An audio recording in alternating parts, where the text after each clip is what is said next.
Hello and welcome to the Yu-Gi-Oh! Card Game Podcast. Today, this episode is brought to you by Demise King Armageddon because we're paying 2,000 life points to bring an end to this podcast. I'm Kyle Oliver. I'm Justin Bell. And I'm Matt Carter.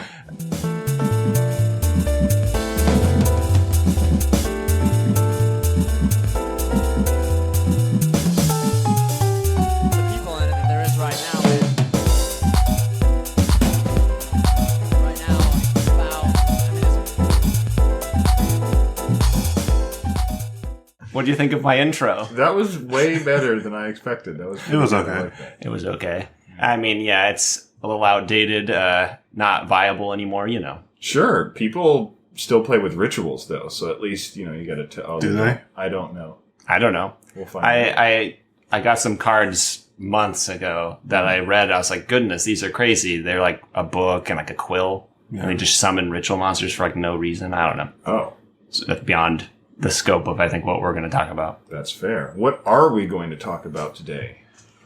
Well, being the first podcast in 5 years? Coming up on 5 years. It was 4 years and some months. Yeah, since the impromptu end of the podcast. We're going to be talking about pretty much what everyone's been up to since then. Maybe some reasons why we've kind of fallen out of Yu-Gi-Oh! And Yu-Gi-Oh! Podcasting. Some general thoughts about the state of the game. Some Duel Links thoughts. I'm sure people are going to go on random tangents about interesting topics having to do with Yu-Gi-Oh! And then we'll wrap it up. Oh, yeah. Sounds great. Perhaps. I look forward to the random tangents part. That feels very YCG podcast. So sure. I look forward to getting back to that. And very unmodern podcast. Yeah. But that's okay. Because we're just here to end this. Are we? Justin doesn't think so. Well, I mean, ending, yes and no. I want some sense of closure from this podcast to the people who have listened all those years ago and kind of, we didn't really close it at the end. We just stopped. We just stopped. Yeah. Because it became such a mental burden. There were so many things. Yeah, I don't know. For the last few, I feel like we weren't in Yu-Gi-Oh! Well, yeah, because all three of us had jobs. I was working a lot more because I was in management, I think, at Fred Meyer at the time. And Yu-Gi-Oh! Had kind of changed to where it was getting slightly less fun than it had been before. Yeah, just a little.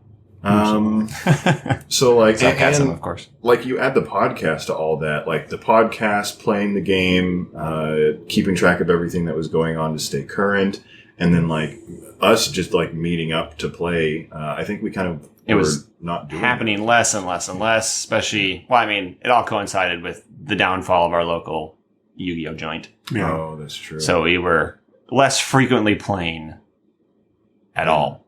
We had Phoenix Games, which was our store, which is basically right up the road for most of us. We used to play there. They had tournaments every Sunday, or when was it? I think it was Saturday? Saturdays. Yeah, it was Saturday. And sometimes Sundays, and then they had free play on Mondays. Yeah. Free plays is what I got most of my Yu-Gi-Oh! Experience after. I was almost always there on Monday. Very infrequently on Saturday, but still on Saturdays. Yeah. So what, Matt? Where are you in Yu-Gi-Oh! And now? Oh, no. So I haven't played in the last 5 years. Basically, since we stopped doing the podcast, we did one regional or a YCS or something. I can't remember what it was. And I know I went to 2 regionals by myself after you guys were done. Oh, really? Yeah. Oh. I did not know that. I think you and me, and it was either Justin or Seth went to a regional. Went to one. That was the final group one we ever went to. Yeah. Yeah. I think, it wasn't it YCSC Tacoma? I think it might have been a YCS. And I remember that it was Zodiacs was no. I remember that being a thing, but I don't remember. That was the meta. after my time. You don't remember? So it was probably Seth. Okay. If it wasn't him. I for think that it was one. Seth. That's what For my your memory is telling finale. me. From the last time that I played Yu-Gi-Oh! In any serious capacity, we went to, I think it was a regionals in Seattle, and played, and I had not that much fun. I think I was running like Light Sworns with BLS or something like that. Maybe I was I did Monster Reborn Come get back. unbanned around It was then? I think unbanned it for a did. period. It might be now if it was errated. I'm not caught up. Yeah. But It's I don't unbanned think currently. it's unbanned. Currently, yeah. Is it errated? I don't know if it's errated. I just remember that this is way before we quit. Yeah. They brought it back for like a second and Stratos, Bubble Man, Blade Armor Ninja. Oh, you just Stratos plus Monster Born was over 8,000 damage. And then they banned it again. And they brought back Snatch Steel. And they brought back Snatch Steel. Classic. All right. But from what I'm seeing on my past information that I have, YCS Tacoma was 2012, so way before we stopped. Yeah. I think we went to YCS Tacoma, and that was when Michael Stibbins won. Yeah. Oh, yeah, YCS Michael Stibbins. Yeah. But that was at least a year or two prior to ending it. Yeah, we still played it So for sure. after the podcast ended, I'm pretty sure I didn't go to any regionals after that. I have no idea what I ran when I went, but I went twice on my own. One of them I met up with, I think Devin and Ricky were there, so I just hung out with them most of the time. The next one was, I went for like 4 rounds, and then I was like, I'm bored. So I just dropped. I think, was that not the one? You went by yourself to that one. It wasn't one. Yeah, I went to the last one I went to, I dropped after 4 games. Because I was just sounds like a this miserable isn't I experience. good. honestly felt like that's what we did that time, because I know that you and me were there, and we were both like, why are we here? Like, what's going on? Yeah, I was that like, sounds this isn't right. really that fun. So we just left. Yeah, it's just like we could just go eat dinner. Yeah, you know, as you can tell from our experience, we weren't feeling Yu-Gi-Oh anymore. Yeah. I mean, like the game, even if you like it, it is admittedly expensive to maintain any sort of relevance. Meta relevance. Yeah, so going to a tournament, it's hard to like have any kind of fun if you're not going to win some of the games. And to win some of the games, you got to spend some cash. Yep. I think I've been to Japan twice since then. Oh yeah, And so what That's you were true. Just, what you were just saying, like with Yu-Gi-Oh being this kind of like expensive to get into and maintain kind of game. If I lived in a place where there were lots of card shops like around me, and I lived in like a city or a small town with multiple card shops, I would be more inclined to play Yu-Gi-Oh more. It would just be easier. The culture of Yu-Gi-Oh in our area has definitely declined to the point where it's not existent. it is non-existent, but also, I mean, it's not non-existent. There's our card shops around.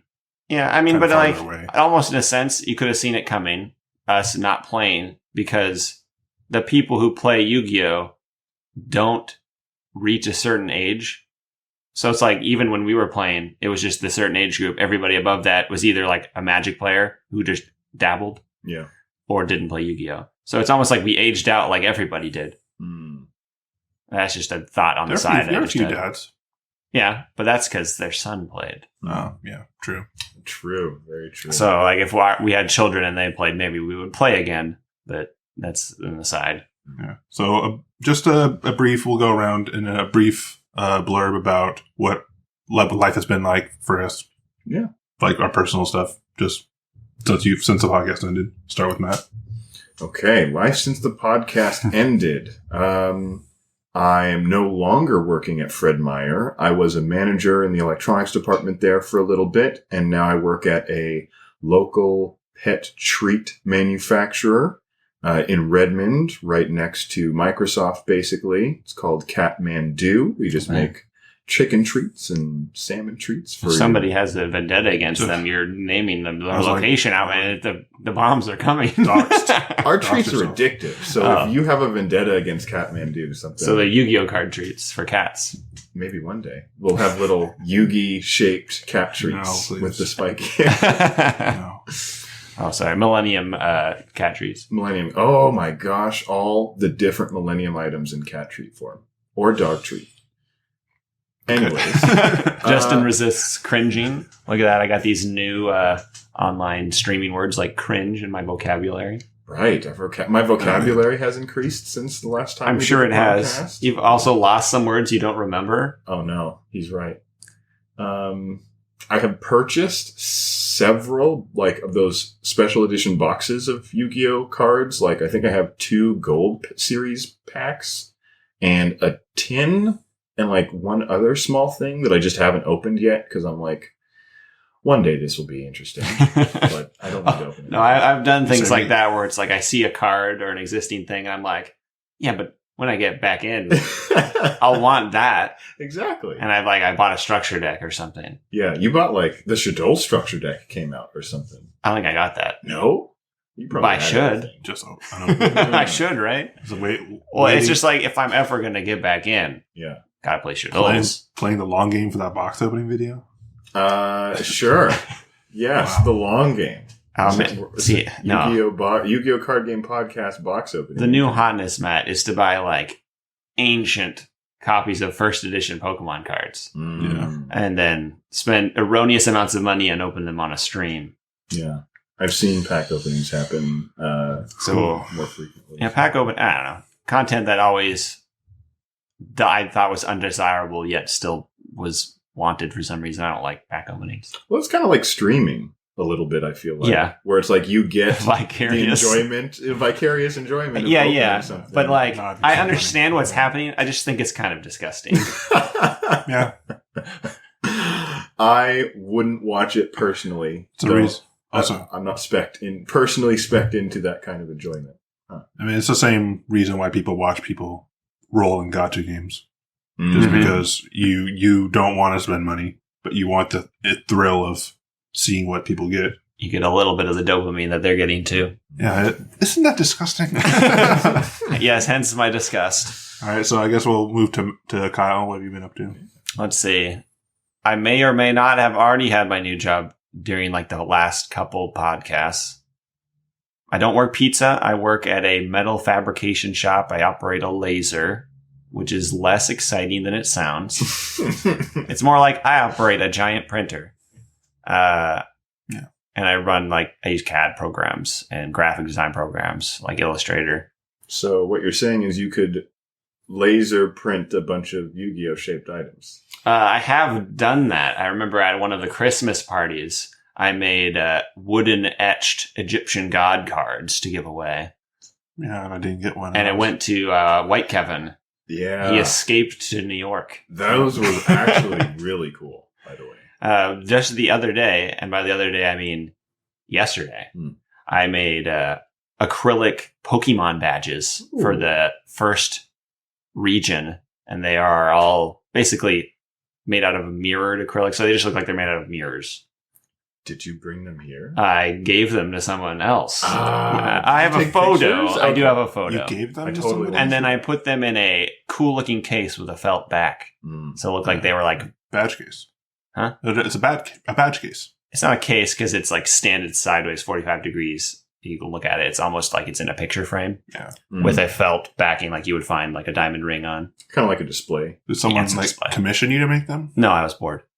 And so January is super slow at my work. And we also hired a new employee in January, which is, we got to hire him eventually if we need people. Yeah. But we were really slow in January, which means we don't have a lot of jobs. And sometimes you just kind of got to make stuff to do. And the guy who is my superior was like, hey, make me something cool. And I was like, well, let's see where our interests cross. I was like, I know he likes X things, and the things that I know about that he likes, I know about Pokemon. Okay. And he likes Pokemon, so I went with that. Nice. Was he happy to see them? Yeah, he was very happy about it. Nice. Yu-Gi-Oh wise, moving on. Sorry. I also don't play regular Yu-Gi-Oh, but I am playing Yu-Gi-Oh! Duel Links. I made a guest appearance on a podcast. I apologize for not remembering the name of the podcast. Somebody reached out to me on LinkedIn and was like, hey, you were on the podcast, Yu-Gi-Oh! Card Game podcast. Would you want to be on my podcast? And then I did that. And now I'm in the Discord there, and I compote, strawberry compote in one tournament on Duel Links. Oh, I went, and it was a single elimination. I went 2-1. Yeah. 2-1, nice. What'd you run? Shiranui, which things about, rest in peace. And rest in spaghetti, never forgetty, rest in pepperonis, etc., etc. It was completely banished by Konami in Duel Links to never be played again, more than any deck I've ever seen ever on Duel Links. So it's done. You can run just like this like horribly crippled build where you technically only run 2 Shiranui monsters in your deck, like total. Not like two cards, 3 copies of each. You just run 2. Yeah. And it's a Shiranui deck. Okay. Yeah. Yeah. So you both play Duel Links, though. Yes. Like you've pretty much. I don't remember when the both of you started, but I feel like you've just always been playing. So quit regular Yu-Gi-Oh. Probably like 2 years later, Duel Links. Yeah, because you didn't have a smartphone. I didn't have a smartphone for the longest time. Right. I was playing it. I didn't play it on my smartphone for like a year, even after I got Duel Links. I played it on Steam. I don't remember the circumstances. I'm guessing, if I was going to make a guess, I probably got very sick and stayed home and had nothing to do. And I was like, well, I remember Duel Links. I remember when, once again, I invoked their name, Devin and Ricky. I said, Duel Links is super cool at like a regionals like 6 years ago. And then they were harping on how like, oh, negate attack is good in Duel Links. Stuff like that. And that may or may not have been true right when the game came out. Back when it was much simpler. Negate attack, counter trap card when your opponent declares an attack. Does it just end the battle phase? I think it just ends the battle phase. Yeah. Wait. So Duel Links has been out for how long? I think it might be 4 years. I could be wrong. Yeah. So they were playing at the beginning of Duel Links. They played right when it came out. They started. Yeah, and then you heard about it. That's when they told me. I don't remember when that was. I downloaded Duel Links when it came out and I dropped it. I was like, this is not a good user interface. Yeah, it's still not a good user interface, but it's significantly better. Yeah. Okay. Every time they have a survey on the Duel Links, I always send back the survey saying the user interface is garbage. And it gets a little bit better every time. And I like to think they're only reading my survey. Yeah, they're listening. Konami's listening, as they always have been. Yeah, they love their customer base so much, and especially their mom's credit cards. Yep. So you, Justin, what have you been doing? Yep. I think when we were doing the podcast, I was working at QFC. Yeah. Probably. So I quit there and started working at various machine shops as a CNC machinist. Pretty much just make airplane parts and other metal parts for different uses. I've worked at a couple different shops. In my last shop that I was working at, I got laid off due to COVID, and now I'm unemployed. Ooh. And that it was like the perfect storm of badness because at the same time that the COVID-19 pandemic started, Boeing has hit a rough patch because of not only that, but the 787 MAX. As an aside, we live in Washington State. Boeing is a major industry force for a lot of jobs in this area. Yeah, absolutely. 787 or 737 MAX. 737. Yeah, 737 MAX. That project, that's pretty much Boeing's main like focus going forward, and it's hit a lot of rough patches at the time. So industry regulators all over the world have had issues with it. So it's been grounded. So Boeing scaling that back affected me. So I worked at a place called AMT, which was a machine shop in Arlington. And then my next job was close to my house. But when I was working at that job, it was starting to affect the 737 MAX being grounded was starting to affect that job. So when I went to my next job, they were a little less reliant on Boeing. So that it was fine. But when I got laid off from that, looking around, every machine shop around Boeing was scaling back because, of course, Boeing is a major supplier. So you had built up a skill set that was becoming less relevant due to Boeing getting hurt. Yeah, and then there are still jobs out there, but most of them are really far away. So I'm kind of just in a holding pattern right now. But Yu-Gi-Oh! Wise, I pretty much, as soon as, not as soon as, but like midway through Pendulum's existing as when I stopped playing, I might have kept playing for maybe a couple months after the podcast ended, but it didn't take very long for me to cut it off because I just Can't have that in your life anymore. You got to cut it off. no. I think it was mostly the. I think once Phoenix moved to Phoenix Games. Yeah, Phoenix Games, our locals, moved to the new location is when I stopped playing Yu-Gi-Oh. Wherever that hidden place was. That The I never bunker? went to. I went to the bunker I never alone. went there. No, That's probably not a safe decision. No, Asian Kevin was always there with me. We met up with him. We had the re-meet at PAX many years later, remember? Oh, yeah. And was it, do you have like a broken leg? Or I something? think something Or like was it- that because yeah. he was in the military or something. Yeah. Like that. Him, yeah, he was a military dude. I don't know what that all entailed, but yeah, he was always like that, I thought, when we knew him at Phoenix Games. Oh yeah, I think he was either like just about to get ready to leave or was like always on. I don't know, not deployment. Yeah, whatever that is, leave. well, I mean, obviously he was when he was playing Yu-Gi-Oh with us. Yeah. Yeah. Right, so Continue. I stopped playing Yu-Gi after that, and then I saw Kyle playing Duel Links one time when we were just hanging out, and I started playing that for seemingly no reason. Yeah, I know. Even after I was telling you shouldn't play this. If anybody asks me, well, like I'm playing Duel Links, and they're like, "Oh, should I play that?" I used to play Yu-Gi-Oh. I'll tell them no, don't. Well, it's not worth getting into. It's just not worth it. Like the intro to the game to get up to speed is so long and arduous. I don't think I'm still done. Yeah, Justin's still not done. Because it's what you have to like earn a bunch of cards and play a bunch Yeah, of. it's I like missions. the most elongated tutorial ever. And by tutorial, I mean just like, missions that are almost completely arbitrary once you've learned the basics of the game. Yeah. Like, oh, you gotta get to, like, you gotta level up the different worlds. So there's every world of Yu-Gi-Oh! So, Oh, like, really, original Yu-Gi-Oh! Zexal, Zexal, 5Ds, Dark Side Dimension. Dark Side of Dimensions. This is one of the movies that has its own world. really. And you got to level them all up. Most of them go up to at least level 30. Oh. Some are more. One of them was like 60. No. And And then in order to level up, you had to complete like 6 missions. And almost every single one includes something along the lines of duel 30 times or deal a buttload of damage equivalent to 30 duels. So something that you'll just have to work your way up to. Yeah. And then It's a time waster. it's a complete waste of time, most of them. And But then it keeps you in the app playing and figuring out how to meet those goals. well, like the game limits the amount of duels you can play a Oh, day, no. pretty much, Unless you pay. unless you pay or play online duels, Oh. which take significantly more time. Mm. So it's like I want to get- get sorry. Sorry, you can get these orbs that let you duel more, but they kind of accumulate pretty slowly if you're dueling a lot. And you can pay to have more. Yeah. Oh, money greases the wheels. So what I did was I'm gonna. Okay, disclaimer. I'm not proud of this.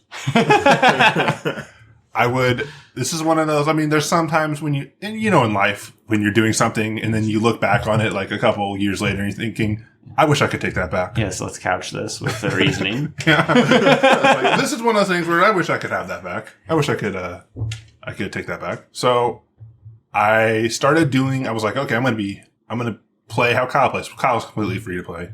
I've spent $1 at least once. Yeah. They do this deal where you get an ultra rare for $1 and 3 packs. Yeah. Usually you'd probably have to spend like $30 to get an ultra rare. I'm like, okay. And it's a guaranteed ultra rare. Yeah. And some of the packs are so huge that getting one ultra rare is like, why? It's just The numbers game is not worth it. So it's like you give up. If you're free to play like me, you give up on that card. You're like, oh, look.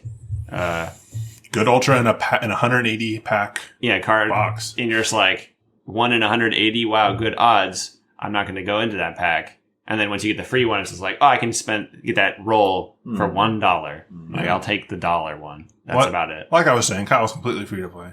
Oh, yeah. Yeah. I don't consider spending $1 every year or so, or a couple of dollars every year or so. Yeah. Not free to play. You have a higher threshold. Yeah. Oh, yeah. Oh yeah. So I started playing like Kyle, completely free to play. I made a deck.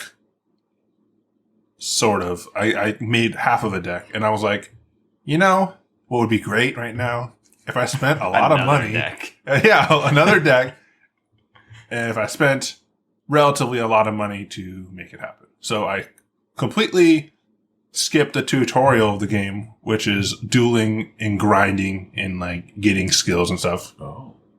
I was like, screw that. And giving you in-game currency along the way. Yeah, I don't have time for that. So I picked a couple of decks that I liked, just grinded only for the skills for those decks, and spent money and made those decks. And now I'm kind of in a weird place in Duel Links where I have a couple of decks that I like, and none of them are really that good. Yeah, the meta shifts over time, Yeah, like regular Yu-Gi-Oh! Yeah, it shifts very rapidly. Pretty much whenever they release a ban list in that game. Yeah, ban list and sometimes a new pack. The meta changes. It's exactly the same as regular Yu-Gi-Oh! Their plan, which makes the game horrible. Yeah. Except it's just years behind, so it's still okay. It hasn't But it's gotten to that critical all the mass same yet. symptoms are occurring. They're just making the same decisions again, but in the past. So the reason why I wish I could take it back, I don't mind playing. I think the game's good. I don't mind dueling. I just do not like that they have this like, okay, so they have a scummy way of keeping their thumb on meta decks, which is unlike in real life, for the semi-banned list and the limited list, in real life just means you can only run 2 of that card or 1 of that card. Oh, that's right. Yeah. Special ban list rules. In Duel Links, if a card is semi-limited, let's say Giant Trinade is semi-limited, and let's say Plague Spreader Zombie is semi-limited. If you can only run 2 total of those 2 cards, you can only have 2 limited to 2 cards total in your deck. You can only have 1 limited to 1 card total in your deck. And limited to 3, their new invention. Yeah, they made limited to 3, which people were expecting it for the longest time. They finally did limited to 3 cards. What a disgusting... So you can only run 3 cards from the limited to 3 list. Yeah. They could even theoretically do a limited to 4 list if they really wanted. What is Chris? Was it Chris Collinsworth who said a disgusting act by Randy Moss? That sounds right, but so a disgusting act by Konami doing that. But to go back to things we said earlier, Shiranui was a deck. Yes. That was good for an inordinate amount of time. It had been banned in different ways multiple times and still been arguably the best deck for multiple metas. And Konami just decided, you know what? No. You can't use this deck. So they put, on top of other cards already being like limited to 3 or limited to 1, they put 4 separate Shiranui cards limited to 2. Which means max, you can run 1 copy of 2 of them. Oh, no. So Feels that good, means huh? you have to drop 2 of the cards completely from your deck. And the deck doesn't function anymore without... If you could run like 1 of all 4, you could functionally run a deck that probably wouldn't be a meta deck. But now it's like you can have 2 of card A or 2 of card B. Or 1 and 1. A and B. But it's actually A, B, C, and D that you have to do that with. Oh, you have a set? Okay. That's so bizarre. And there's just like not enough Shiranui monsters to even like fluff the deck out that exist. They like every Shiranui monster in Yu-Gi-Oh! Is in Duel Links, if I recall correctly. So even if you maxed out on all the ones that weren't limited, which I think is only 1. Samurai? Huh? Samurai? Yeah, Samurai. Shiranui Samurai. Then you would still be running a trash deck, so it doesn't matter. And you would then have 5 Shiranui monsters in your deck, something like that. It just doesn't function. And one of them is like their integral extra deck monster. Yeah. So you can't run their most important extra deck monster if you want to run main deck monsters. So you basically have to not run that one. Because bad. yeah. That's the major reason why they're a threat, is that extra deck monster. Yeah. To anybody who's listening who doesn't play Duel Links and has played regular Yu-Gi-Oh! You're thinking, what are Shiranuis? Right? I have no idea. Yeah, so they came out in your time, Matt. But they were so useless that nobody used them. That's one of the glories of Duel Links, I suppose, is they can use an old archetype or a bad archetype, and it can be good in Duel Links because the power in Duel Links is significantly lessened. Yeah. To make up for the fact that you only have 4,000 life points. Yeah. So let me explain. In Duel Links, there's only 4,000 life points. There's only 3 monster zones, and there's only 3 spell trap zones. And there's no main phase 2. Yeah, there's no main phase 2. Extra deck is extremely small. I think it's up to 7 now. Yeah, it started at like 5, went up to 6 when they released Synchros, and then went to 7 with the decks keys. can be anywhere from 20 to 30 cards instead of 40 to 60 in regular Yu-Gi-Oh! Which means you run a 20 card deck. Yeah. So everything is scaled down, and that lets certain strategies and decks shine when they wouldn't normally. Yeah, just like imagine you're running a regular Yu-Gi-Oh! Deck with 20 cards. You basically do what you wanted to do every duel. Yeah. So it's very rare that there's a deck that just doesn't do what it wants to do. Dark Lords. Dark Lord, yeah. Well, that deck also was limited in a way that makes it not completely functional anymore. So, really quick, when I started Duel Links, I wanted to build Crystons because I thought they looked cool. And then Crystons got destroyed by Konami. So then I think I went to Witchcrafters, and then they got destroyed by Konami. They also release things I've never heard of, like Witchcrafters. In Duel Links, I'm like, what is this? Interesting. So they have another platform to release and test new monsters, and then maybe they're not new. Sometimes they do like Witchcrafters came out in TCG. like still they're like new to regular Yu-Gi-Oh by like maybe like a little like close to current. But you would expect Konami to take really old stuff and just continuously release old only. Yeah, No. But they kind of just grab new and old. Yeah. That's a dangerous mix. Oh yeah, they're completely unhinged in their balancing, in my opinion. Well, like you were saying, they're making all the same decisions, but worse. Like there's the OCG, the TCG, and now Duel Links. Speaking of which, I will segue us in a rather forward fashion. All right. Onto the topic of what is our problems with Yu-Gi-Oh? Okay, we will take a break and get back to that.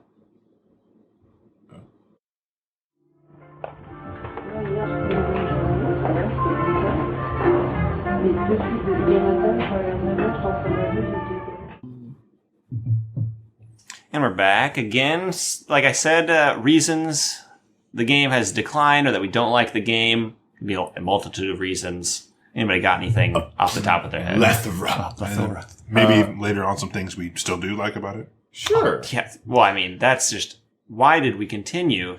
Like, I felt like even at the end of when we were, it's like the whole time you're playing Yu-Gi-Oh, you're kind of like, I wish I could quit this, But it's just like there's the things you like. Friends, the game, I guess. That Brownie in Motion? Is that what it is? Brownie in Motion. No, it's I was thinking more of what's that complex? Inertia. Inertia was carrying us. Oh no, I was Stockholm thinking. Syndrome? Yeah, that's what I was thinking. Yeah. When you're getting beaten by Yu-Gi-Oh, and then you think like, yeah, but what if they did this? It'd be so nice. And then like, what if they started releasing? Someday. They went to goat format style of card design. Yeah. And all these dead hopes.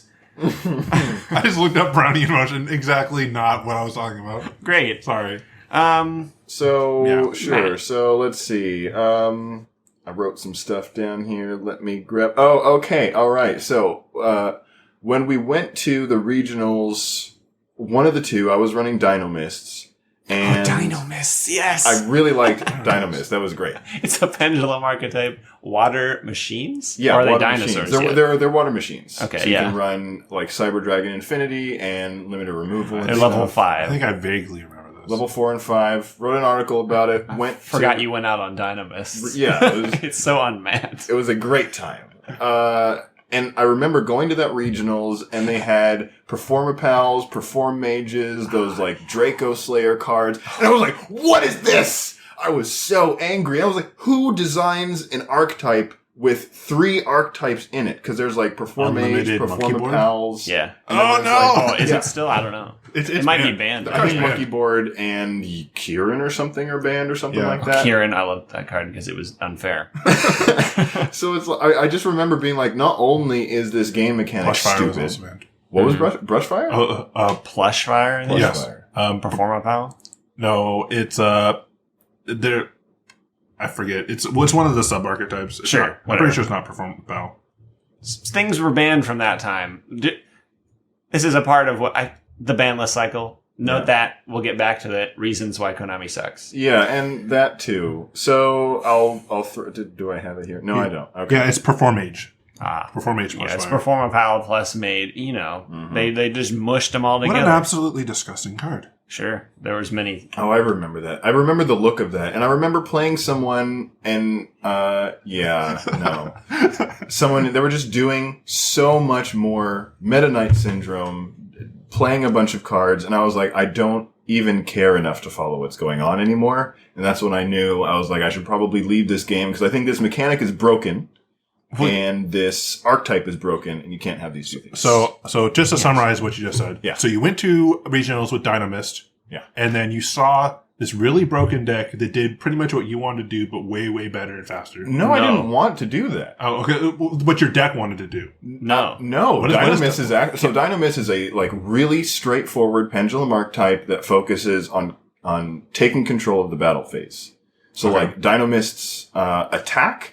And once they attack, they basically own the battle phase. If you have the right card effects out, your opponent cannot activate anything in response to a Dynamist attack. So it's like a control deck, kind of. It's like a battle phase control deck. All right. Yeah. This other deck, it does an erroneous amount of plays that if you don't know what the deck is doing, you can't see where they're going with anything.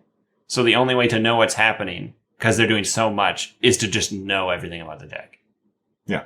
So Matt's watching. What a burden. It's like you could read the card, understand what it does, and have no bearing on how impactful that is to the game.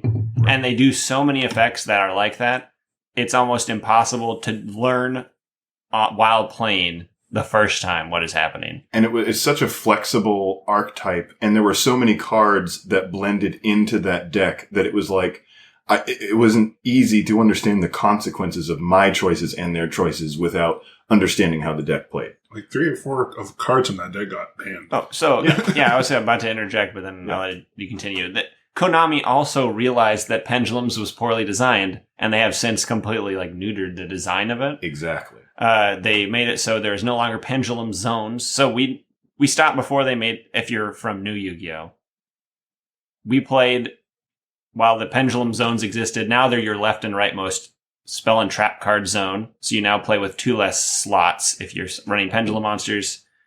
And then they get summoned to your extra deck monster zone, something like that. I forget the name of it. And that means you can only summon 1 from your extra deck a turn, and it goes to that zone. If the zone's full, you cannot pendulum summon from your extra deck to there anymore. Mm-hmm. Which means they're really bad. It's like 1 free special summon per turn? I don't know if they're like bad. To me, knowing what I know about old pendulum decks, I can't fathom a pendulum deck from that era under those rules being any good at all. Yeah, the current rules seem to have really limited their just the way that they played previously. So I imagine if they have released any new things, they interact in a totally different way to get around that. But when you pendulum summon, don't you pendulum summon from your hand?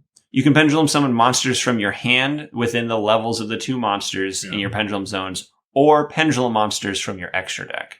And when pendulum monsters leave the field, instead of going to the graveyard, they go to your extra deck. Dumb. So, like, you play one into your spell and trap card zone, your pendulum monster, because that's what they do. Yeah. They're basically monsters that could have been spells. They should have just done this. No pendulum monsters, pendulum summoning is stupid. The new set of cards is just monsters that are both spells, or monsters and spells, or monsters that are traps, that are literally half purple, half monster color. And you can set them. Crystal Beast. Yeah. But they could have like made it official and re-released Crystal Beasts as half spells. Yeah, they don't need a new mechanic and a new game zone for that. They're actually not spells because they don't have you can't play them as spells. Yeah, true. I got you. But like, imagine if they just had 2 boxes. One is play as a spell. One is play as a monster. That'd be cool. Yeah. It'd be neat. They could even do like a card that's a spell and a trap. So when you play it straight from your hand, it does something, or you can set it as a trap. Like, they didn't do that. They could still do that. They can. Give me money. So you went to this, you had experienced this horribleness. Yeah. And then you were just like, no. No. I was like, this game is not for me because so the card that I think is the most broken card is Thunder King Ryo. At the time that it was released, it had too much attack and it had an incredibly limiting effect. And it's just like a 1-card nuclear missile. Great card. Cool. But I thought it did more than it should have done at that time. And I thought pendulums were like that. They do more than was good for the game state at that time. And it just felt like they did too much in general for too little. There was such a small cost to get such a big boost. And I just didn't. Metal warping? Didn't want to do that. Warps the game around. Thing about, in a side note, a thing that I don't like about Yu-Gi-Oh! Since a while now, even before we stopped, is it kind of that, what you were talking about, is kind of a symptom of that now, is that cards are completely separated from what they are and what they do. So like Thunder King Ryo, I have no idea why a Thunder King does what it does. So I can't see a card that's Thunder King Ryo and I have any conception of what it's going to do. Right. So like, perform a pal monkey board. What's this going to do? It does all these things that have nothing to do with a keyboard or a monkey, right? So Gravekeepers, they make sense. They protect the graveyard. They do things. The spy, he summons another person to his aid, right? They do things. Wind-up monsters. They use them once, they do a thing. You wind them up, they do it once. Yeah, the cards don't have themes anymore. The theme communicates. They're just like, there's like dragon maids. They just do a lot of stuff and they have dragons that are maids on them, right? They're just cards and monsters are just vehicles for effects. Yeah, and then... They gave up. And then on top of that, archetypes have been a problem since forever. Mm-hmm. But since I've talked about this many times, even on the podcast, they've made them, self-contained in order to balance them. So it's just a matter of Konami doesn't want to create archetypes that can be expanded with like a deck builder's touch. Yeah, it's like people just put Destiny heroes in things because you could. It was more of an engine than an archetype. Yeah. It wasn't wholly self-referential on every card. That's unpredictable. It's strange. Yeah. Well, they have to like balance the game themselves and like understand how to play. But instead, they contain all the archetypes. They say you can only use this effect with this monster. Like Shiranui does that. Mm-hmm. Everything says summon a Shiranui monster from your deck. When you use this effect, you can only summon Shiranui monsters for the rest of the turn, etc. They all say stuff like that on new cards, and that's lame. Yeah, because to me, the most important and interesting part about Yu-Gi-Oh is building decks that represent like you as a person. So when I'm not building the deck myself, the game becomes only about competing. So it's irrelevant when I build, right? So in which case the game should be a better game then if we're going to make it only about playing. Yeah. So it's like, but then a lot of people complain like this is a coin flip meta where skill is irrelevant. It's who wins the coin flip. So then the game isn't built for what they're designing it to do. And the thing I think is most fun is not what they're doing. And because you don't get as much personal expression while you're playing. Yeah, there's no personal expression at all. It's just like, well, Konami built this deck for me, and now I've been wound up, so I'm going to play it in the best way that 17 staple cards and then 3 tech cards. Yeah. Like, you literally, net decking as like a derogatory term. You just take their deck, but it's like, why wouldn't you do that? Yeah. Their creativity has no benefit almost at all in Yu-Gi-Oh! Yeah. And it's not like a video game or like a fighting game where there's like kind of a best way to play. I mean, I guess it kind of There is, but they keep moving the goalpost by releasing cards and banning things. It's different when you have an overlord dictating all the choices that you could be making rather than allowing the community to build the meta by itself. Mm-hmm. So what other reasons do you guys think that the game... The ban list. Okay. All right. I'll begin the talk in the ban. Why is the ban list? Well, it's so ingrained in everything. They design cards with the anticipation of banning them. I think maybe now they do that, but I was looking through the ban list and I saw some cards that I couldn't believe had gotten banned. Probably for link summoning reasons. Yes. Links, OTKs. None of us really know about links. I know how to summon them. I don't know any of them. Yeah, me either.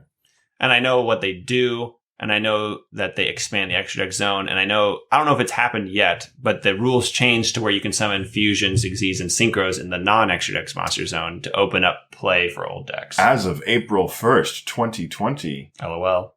Master Rule 5 has been implemented. Oh, that's when so it has happened. Yeah. Yeah. April Fool's Day. I know some of the link monsters, but I don't know how to link summon. But ban list. The ban list, yeah.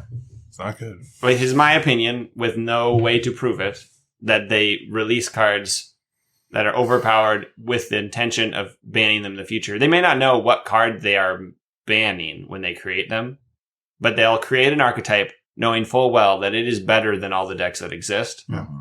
And with the anticipation of, we can sell the next deck by releasing another one that's equally good and making this deck not playable compared to it. Yeah. And they just do that in a cycle to force sales. Yeah. That's how they control power creep. Yeah, but it's... And I mean, that's how they solve stuff, and it's scummy, and it sucks. And it's disrespectful to the players because they invest their money, and they get very little return relative to how much they spend.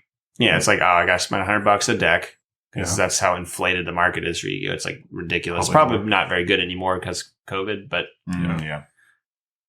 yeah, you spend $100 for like 3 months. That's a lot of money, right? Because that's about the pack cycles every 3 months. Yeah. I don't know the ban list cycle. It's probably 6 months. Which, if you're going to design a card game like that and then come out with something like Pendulum Summoning or come out with something like Link Monsters that fundamentally change, it's just like telling players everything that is old is bad, get rid of it. We clearly just want you to buy the new stuff because at least with Link Summoning, it was like you're locked out of everything that you could do before. Yeah, but yeah, they realize. I think that was just a critical oversight. That's why they did the master rule change. Yeah. Because I think a lot of people were angry. They're thinking, my favorite deck is not playable. Like the baddies who are just there to play their hero deck at locals, they can't play heroes. And not in any kind of similar capacity. Yeah, it's just like, oh, I summoned one fusion, done. Like, But they threw him a bone, you know. They gave Yeah. Link monsters to the all first thing they archetypes. did was, in response, they tried to release a Link monster for every old archetype. Not good enough. Not good enough. And then they were like, well, we give up. Back to normal.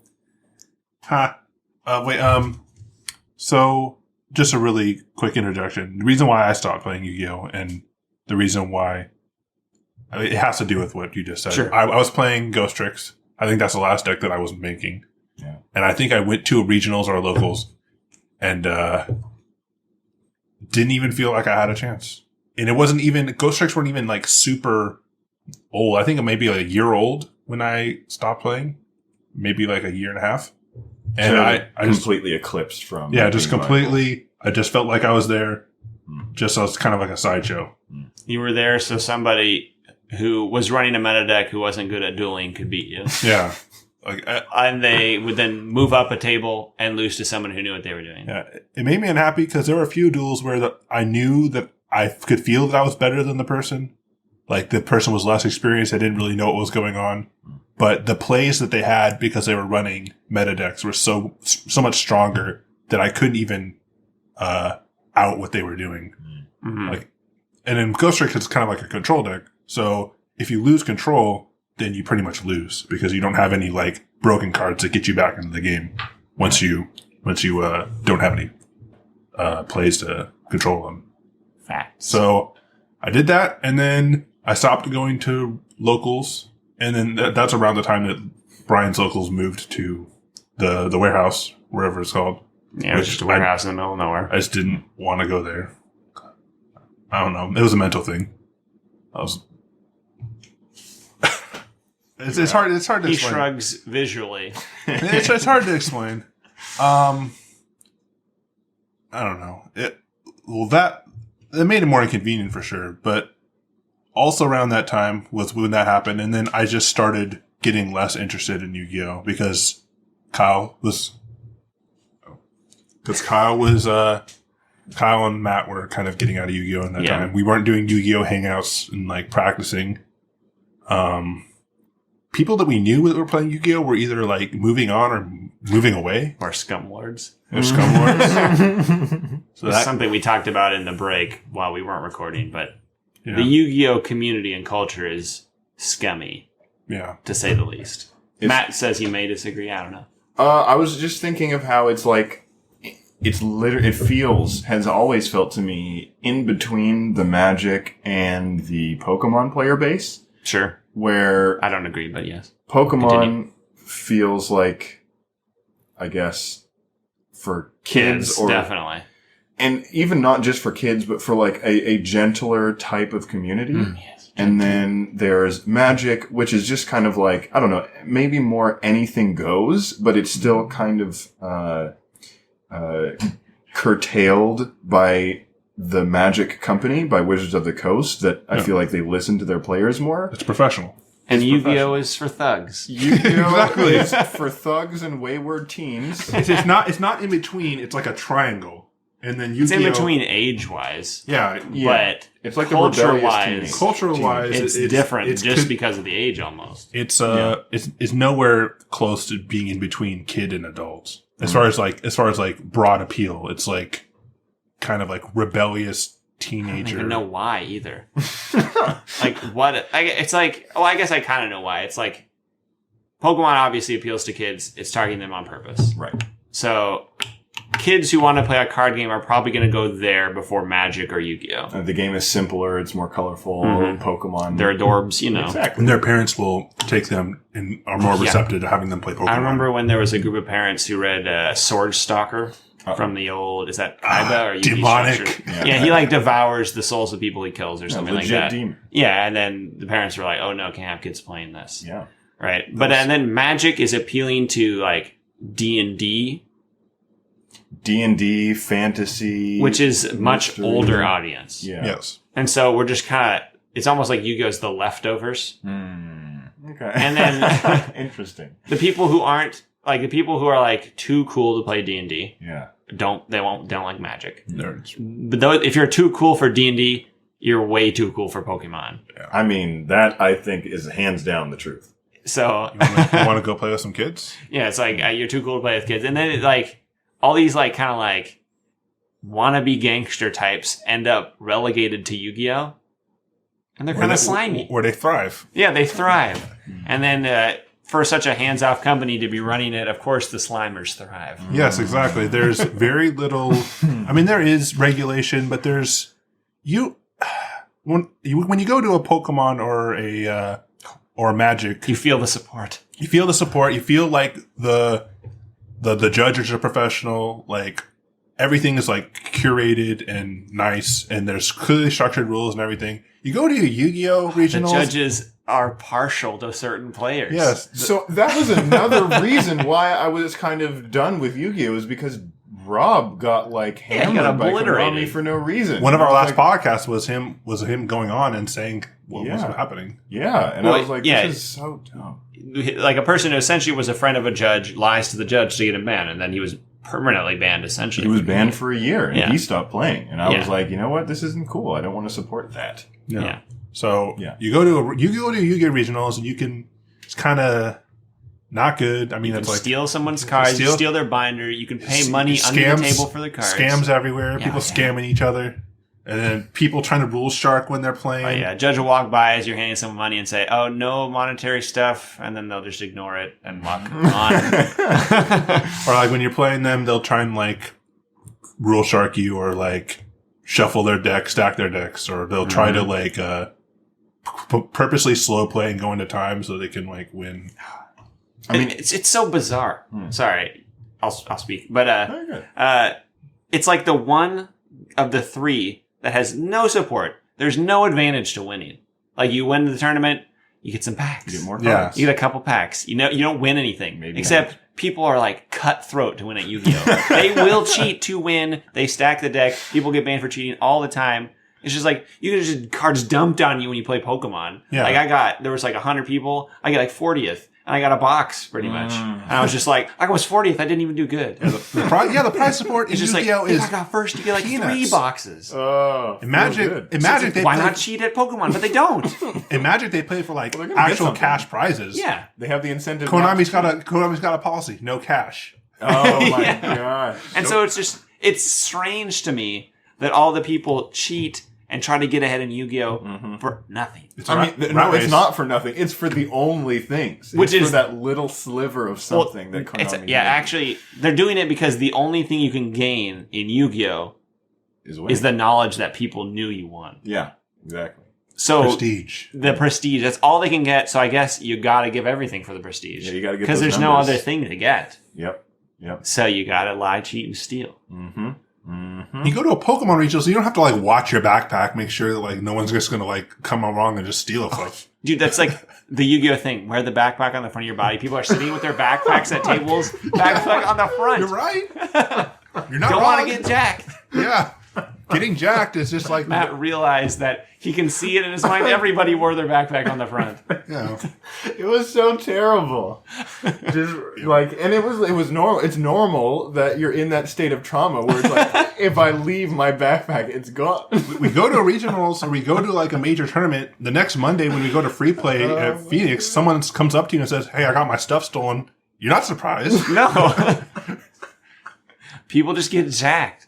Yeah. And you're like, why did you leave your stuff out here? It's their fault. their Why'd you fault. get jacked from? Come You on, were man. happy You that- knew. You knew. We're playing Yu-Gi-Oh! You get jacked. Oh my god. You gotta watch your stuff. You let that guy see your binder?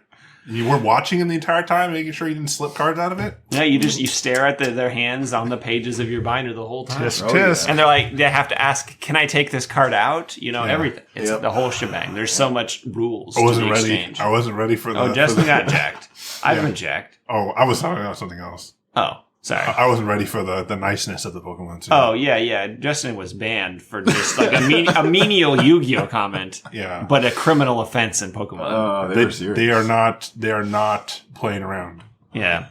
What, Do you want to uh, expound or no? Yeah, what? Nah, I can say it like in short. I if think you want. everybody Yeah, should sure. hear this story because No. it's great. No. You want me to say it in short just Yeah, to get sure. it nice and quick? So, but we're in it was like final round.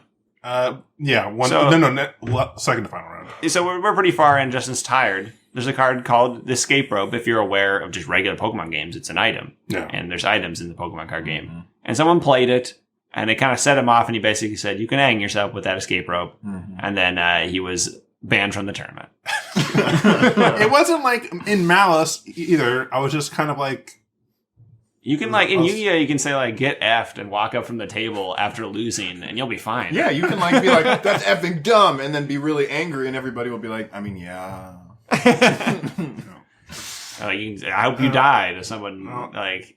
Or, like, you beat someone really bad, and you're just like, you suck at Yu-Gi-Oh! You could say that to them. the atmosphere was like we were bantering a bit, and then You went too far? I went what's the saying? A bridge too far. Yeah. Yeah. But, yeah. So that's I went Yu-Gi-Oh mode, and that was not Pokemon. good. Yeah, you can leave your backpack on the ground in the middle of the floor. Who cares? It's a Pokemon tournament. So nice. People will like help you play Yeah. if they feel like you're unexperienced. Yu-Gi-Oh, people will take advantage of you if they think that you're Gosh. Oh yeah, so like in Pokemon, you can go like you put an energy, unless you're like in the final rounds and you place your energy on a Pokemon. You go, oh, I meant to put it on this one. They're like, okay. And Yu-Gi-Oh, they're like, oh, you let go of your Judge. card. Yeah. You let go of your card. I don't care. Judge. It advantages me for you to misplay. Judge. Yeah. Where's that judge at? Excuse me. It's hard to like coach someone in Yu-Gi-Oh, and I don't know if that's the right word, but like help them along and like give them experience and information and stuff, because I felt like a lot of the players are just not receptive to information. They'll just be Yeah. like, no, I just want to do this because this is the way that I'm doing it and I like that. Or And Yeah. it's like, or worse, they're suspicious of you. Like, what are you doing? What are you trying to do? yeah, Are you trying to take advantage of me somehow? yeah, exactly. No, I'm just trying to help you. I'm just trying It's just- to be nice and share the experience that I have. And like, I liked it when people did it with me. And some of the best games I had were just BSing with the person that I was playing with. Oh yeah. Or helping someone and showing them something that they hadn't seen in their deck before, giving them suggestions or Yeah. something. Always fun. Yeah. But like, yeah, there's a lot of people that this is more like a psychology discussion who are just like, I don't know, like trapped in their own psychology where they want people to help them, but they don't accept anything you say.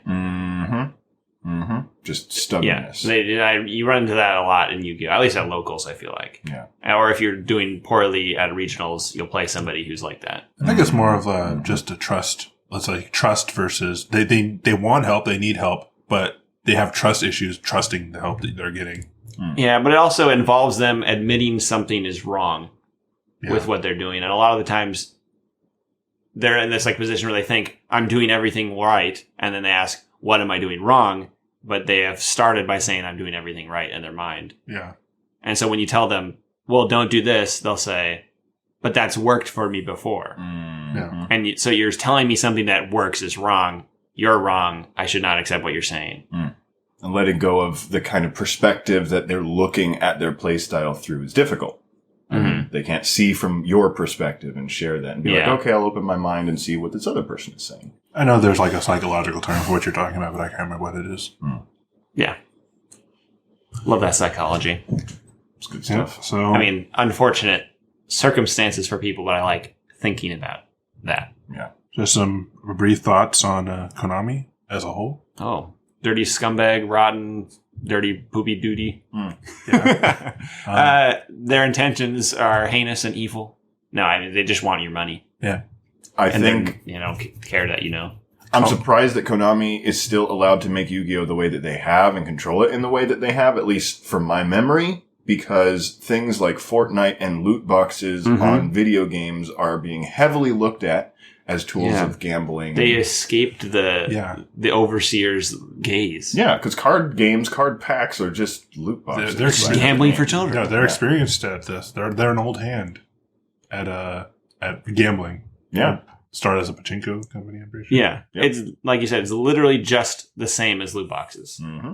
It's a little bit better because you do get cardboard. You get a physically get cardboard. I think that can be traded. Yeah, trading cards have a long history of...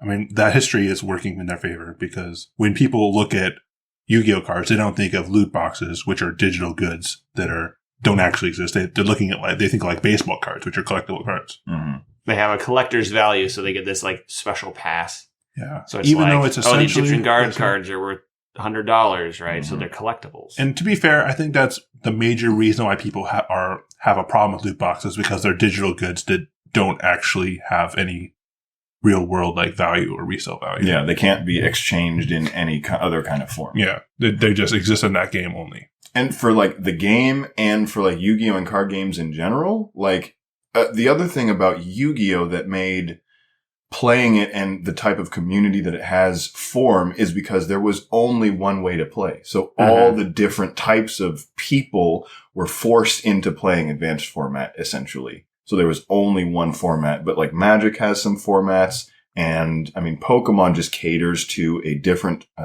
type of community, but they also have set rotation. Mm-hmm. So things change in an expected and predictable way. Yeah.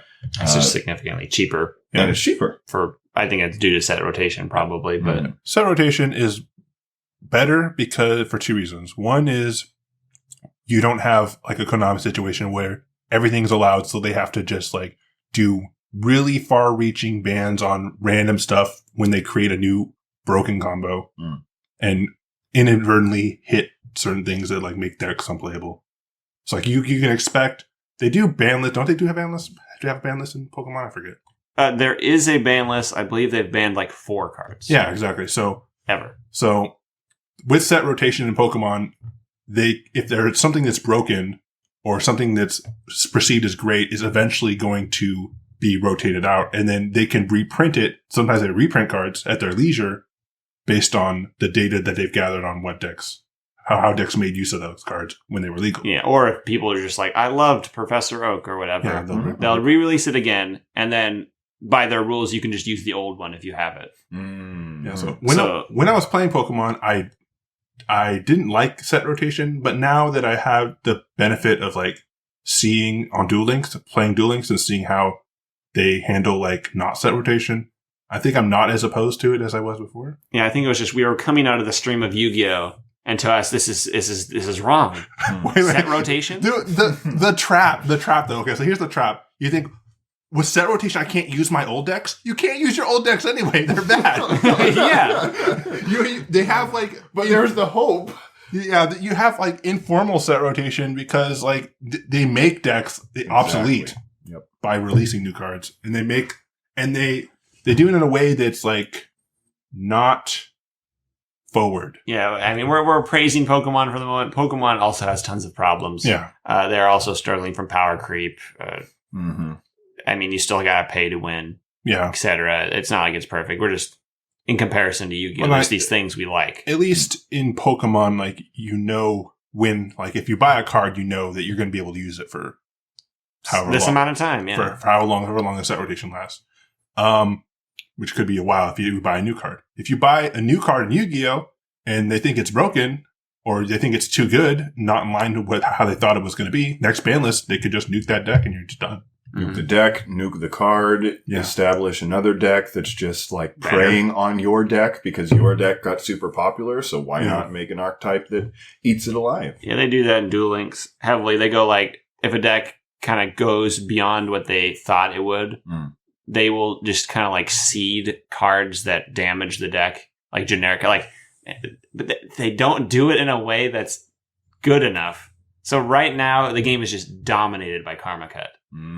because I feel like they realized, oh my gosh, we made all these like decks where the boss monster floats, and there's just not any way to deal with it, and so they released Karma Cut.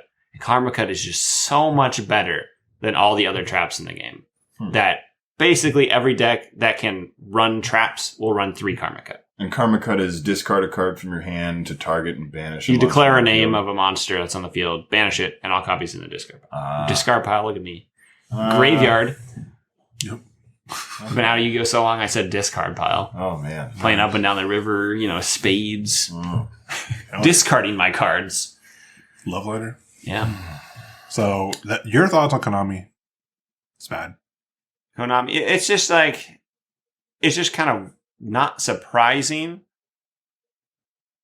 but there's just always you hoping for the better thing, but there's no expectation. Like, I know they're just in it for profit. I wish they even had a semblance of, we're trying to make a good game. I don't feel like I feel any of that energy coming from Konami. It sounds like you're saying they're making a product or a system that happens to be about a card game. Yeah, like to me, it's like, oh, I'm making a card game. Obviously, I have to have a profit incentive, or the company can't exist. Right. And I'm fine if the profit incentive is the prime goal. Like, you want to make money, that's why we did this. But I feel like the second goal should be, we want to make a good game. But that's not Konami's goal. I don't feel like that's a part of it at all. Every decision that Konami makes regarding the game, you could see it as they're trying to make more money. Yeah. Much. And they do it at the expense of making a good game. Yeah. Sometimes. But that's an overarching problem with business in America, I feel like. A lot of companies have kind of just dropped the idea of making our product good rather than we want money. Well, the problem is, if you have a publicly traded company who's owned by shareholders, the shareholders want a profit. That's all I care about. Yeah. And never ending profit, like profits that keep going up quarter after quarter, is unrealistic. And conceptually has no endpoint that makes any sense. Yeah. It ends when Amazon controls all things. And then when they do they still want more money? This is what you wanted? Growth. And I don't know. But, so like, I don't know, but we're at a point where it's just like the people of the world kind of just still buy in. So like the only technical option is if we just abstain, but they have so much power with loot box strategies for us to not abstain.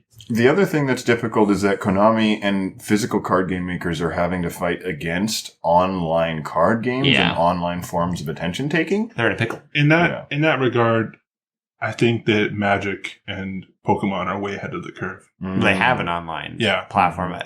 Konami is slow to adopt. They got Duel Links. I'm under the impression they did not intend for it to be like a big profit center. I don't feel like that's what it came out as. It just came out as like one of their typical kind of video game like experiences that felt kind of filler.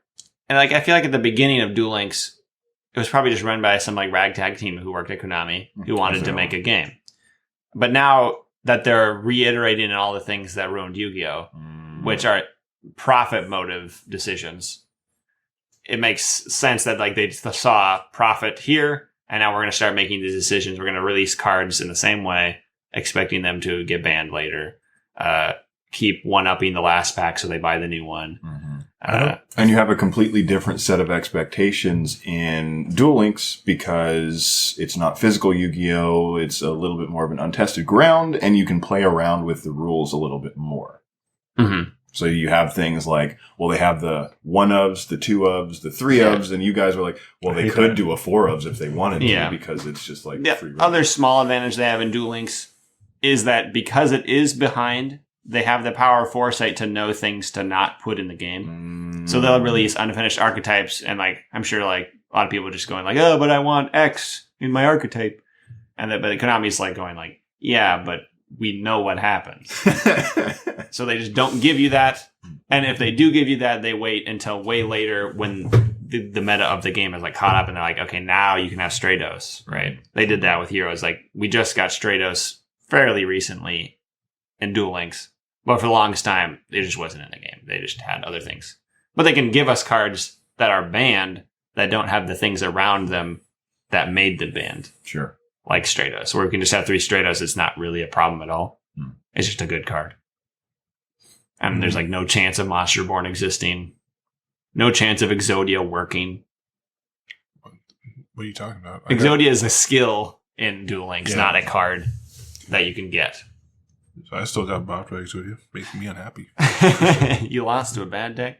He won on his first turn. Oh, that's impressive. The only way... That's just a... I can understand why they made Exodia in the original game. This is a complete aside, just about Yu-Gi-Oh! Alone. They made the card Exodia and the pieces of Exodia, right? Yeah. Seems neat, just from a card design standpoint. But if that back then they were just kind of making cards with no, like, we're thinking about how the game works. But just logically, the only way to play a deck like that is to try to win without your opponent playing. Oh, yeah. You want to so like into getting those just things. the existence of them. Yeah. Just the concept implies you want to do it as fast as possible. So, like, the game theory on those cards makes for a bad game. Oh, yeah. It's completely non-interactive. Like, you don't want to interact with your opponent at all when you're doing Exodia. But they weren't designing in that way back then. And no, they weren't thinking about that. Was totally different. They weren't thinking about it. They couldn't foresee the implications. Well, they weren't thinking about They didn't care. game theory when they first were making the game. They were just like, there was a show. The pieces were in the show. Yeah. These would be cool to make people will build decks like they do in the show, where they just put cards that they like into a deck and play. Mm-hmm. And then they started. The game ended up being pretty good. Yeah. Speaking of, what do you like about Yu-Gi-Oh? What makes Yu-Gi-Oh cool? Justin. Me.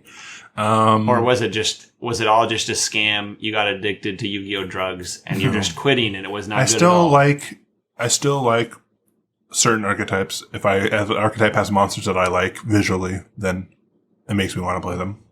Like on Duel Links, one of the decks I use 2 decks now. I use spellbooks, which is always a deck that I liked because I liked the concept of spellbooks. They're tarot cards. Yeah, they're a mixture of tarot cards and just different, like, kind of like not occult, but like outside, like mystical references.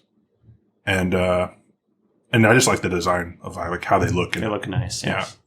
So I have that, and then I have Witchcrafters, which are also like cool looking cards. Ah, the lollies, as they're called. Yes, the lollies. I like how they like recur spells.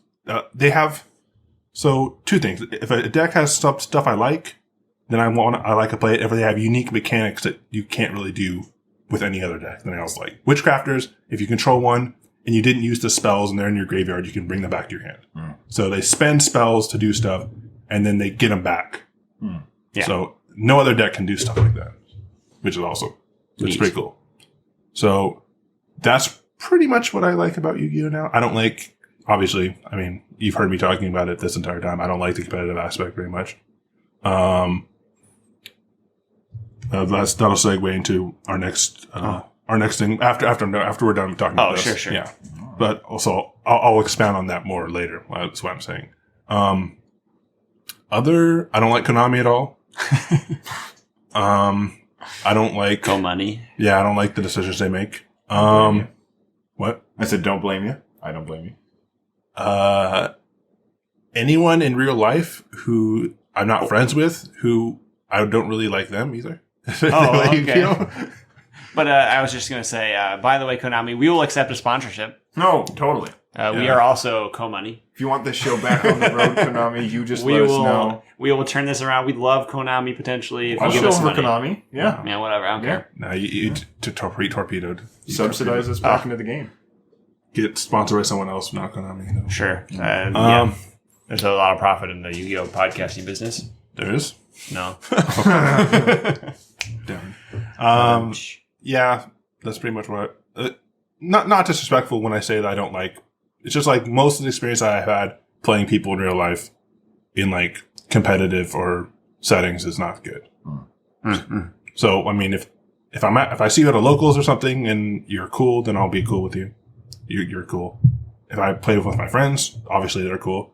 If I see some, if I go to a tournament, I see like some sweaty guy who There's more new age terminology. We all know they're there. Yeah. There's... Oh, what? No, give me. Those rooms get a funk sometimes. Yeah, they have that issue. Yeah. Oh, it smells like a Yu-Gi-Oh tournament. There you go. Psst, scent of Yu-Gi-Oh tournament.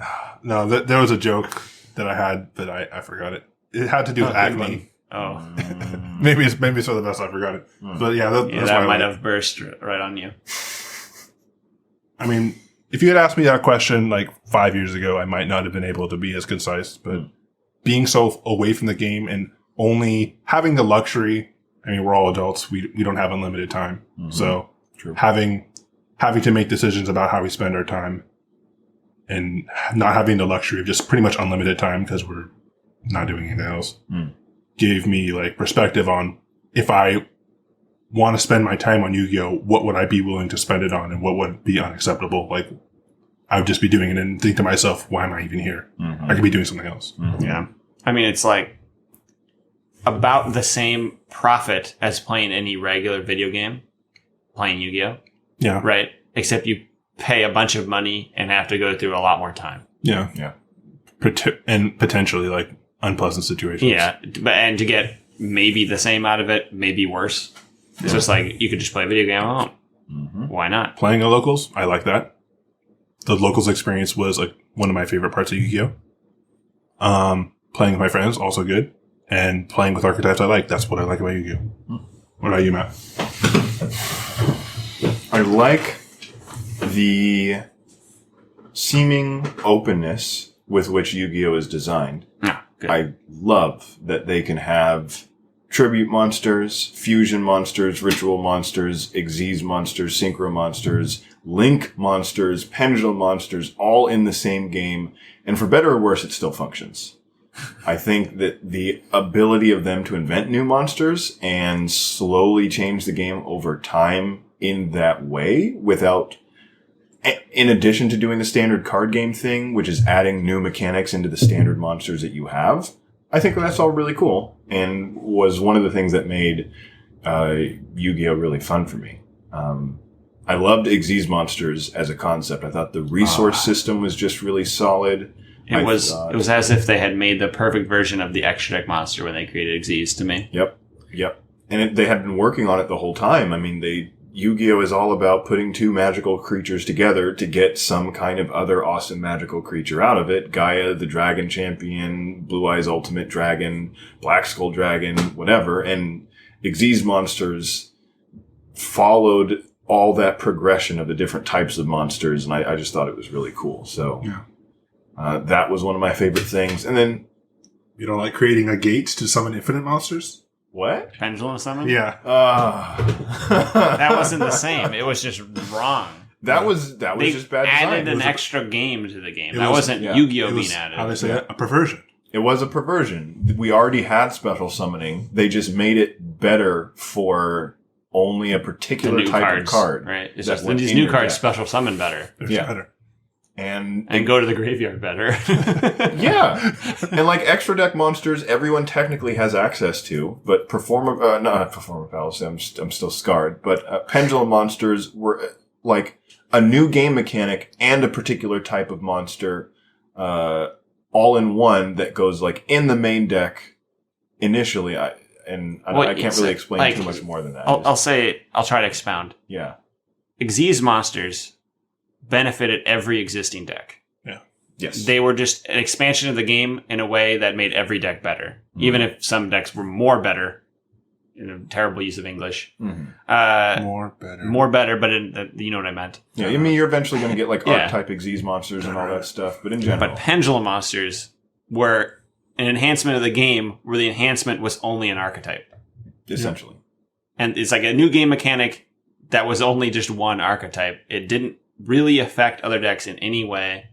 Yes. Other than these new decks could play by special rules. Right, like you gotta deal with it now. Yeah, these new decks are just ignorant to the old decks. Like, hey, Clifforts. They just operate completely differently because they've been given a new mechanic. And That's they just, fun. on top of that, they screwed the pooch so bad they added an extra effect on every Cliffort monster that said we ignore other game mechanics. It was my least favorite archetype, I think, ever. They're unaffected by monsters with a lower level. Ah, yes. So good. So they were like they polarized your opponent into spell and trap destruction because that was the only thing that dealt with them. But they're just huge monsters. Yeah. So Mystical Space Typhoon like doesn't actually do anything against them because they can just normal summon you to death if you have a bunch of MSTs in your hand. So it just invalidated ways to play the game. Yeah.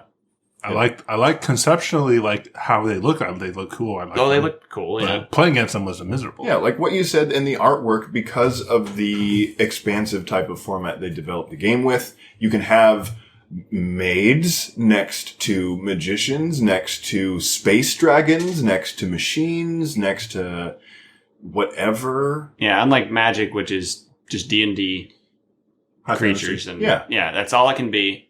That can be in Yu-Gi-Oh! Mhm. But additionally can have a literal wind-up shark that fights against it. Or the Fluffle archetype. Yeah. Like, I really like that archetype It's too. like total nonsense. Yeah. They can even drop on lore. They can have Knights of the Round Table. They can have Dante. Yeah. They can battle against a sewn up demon bear. They can have Nordic gods. They can have whatever they want. It's like the Android of card games. Yeah, they're allowed to have anything, but Pokemon and Magic are limited by their style. Pokemon limited by Just being It's Pokemon. only the Pokemon that exist. And Pokemon does have the huge advantage of the full art, beautiful full art that card. is true. Oh. That is true. One thing about Magic and Pokemon in their art is that, like, the backgrounds of the cards just higher quality sometimes cards. look like just better. Yeah, they always do this thing where they get the show cards from the packs in Yu-Gi-Oh! Where these ones were in the show, and they took the art out of the show. Yeah. You mean where they just use, like, highlight, cut, paste? Yeah. Yeah. Like, so in the show, they'd, like, have the card in their hand. It'd be the one with no text on it. It's just a picture. They would just rip that picture and put it on the actual Yu-Gi-Oh! Card when they released it. And you're like, whoa, what is this garbage? It looks like garbage. And then, like, the archetypes like spell books, Yeah. where they have clearly an artist went in and made the art for each card. Yep. They look glorious. They look good. So you can tell because that card wasn't those weren't in the show. Yeah. Or else they would have doo-doo art. As far as card quality goes, Magic and Pokemon clearly a step above Yu-Gi-Oh! Yeah, I would say so. I mean, so those two things, is there anything else that I appreciate about Yu-Gi-Oh? I'll say the thing then. Yeah. I like, in comparison to the other games, I like how resources function compared to the others. The other two have a slow ramp up to power. They've messed it up, in my opinion, Yu-Gi-Oh! The balance of resources, because now it's like they don't exist in New Yu-Gi-Oh! Where you just literally drop your cards in the board and it just creates cards out of nothing. That's like what every deck does now.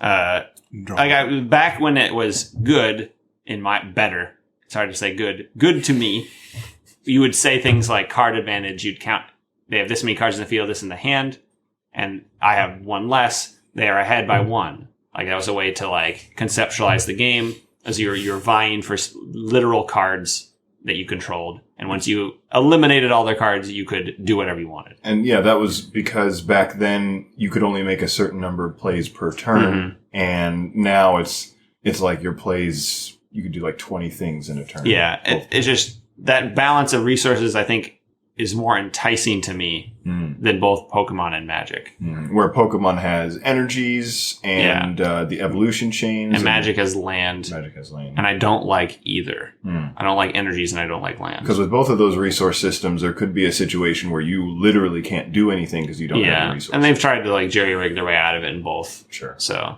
in Pokemon, they've made it so the designers haven't really done anything. The people who make decks just use Pokemon that have one energy attacks more often than not. And huge energy attacking decks have some ulterior item card that just dumps energies onto the field. And in Magic, I assume they do similar things where they prioritize low energy cards, low land cards. I don't know as much about Magic.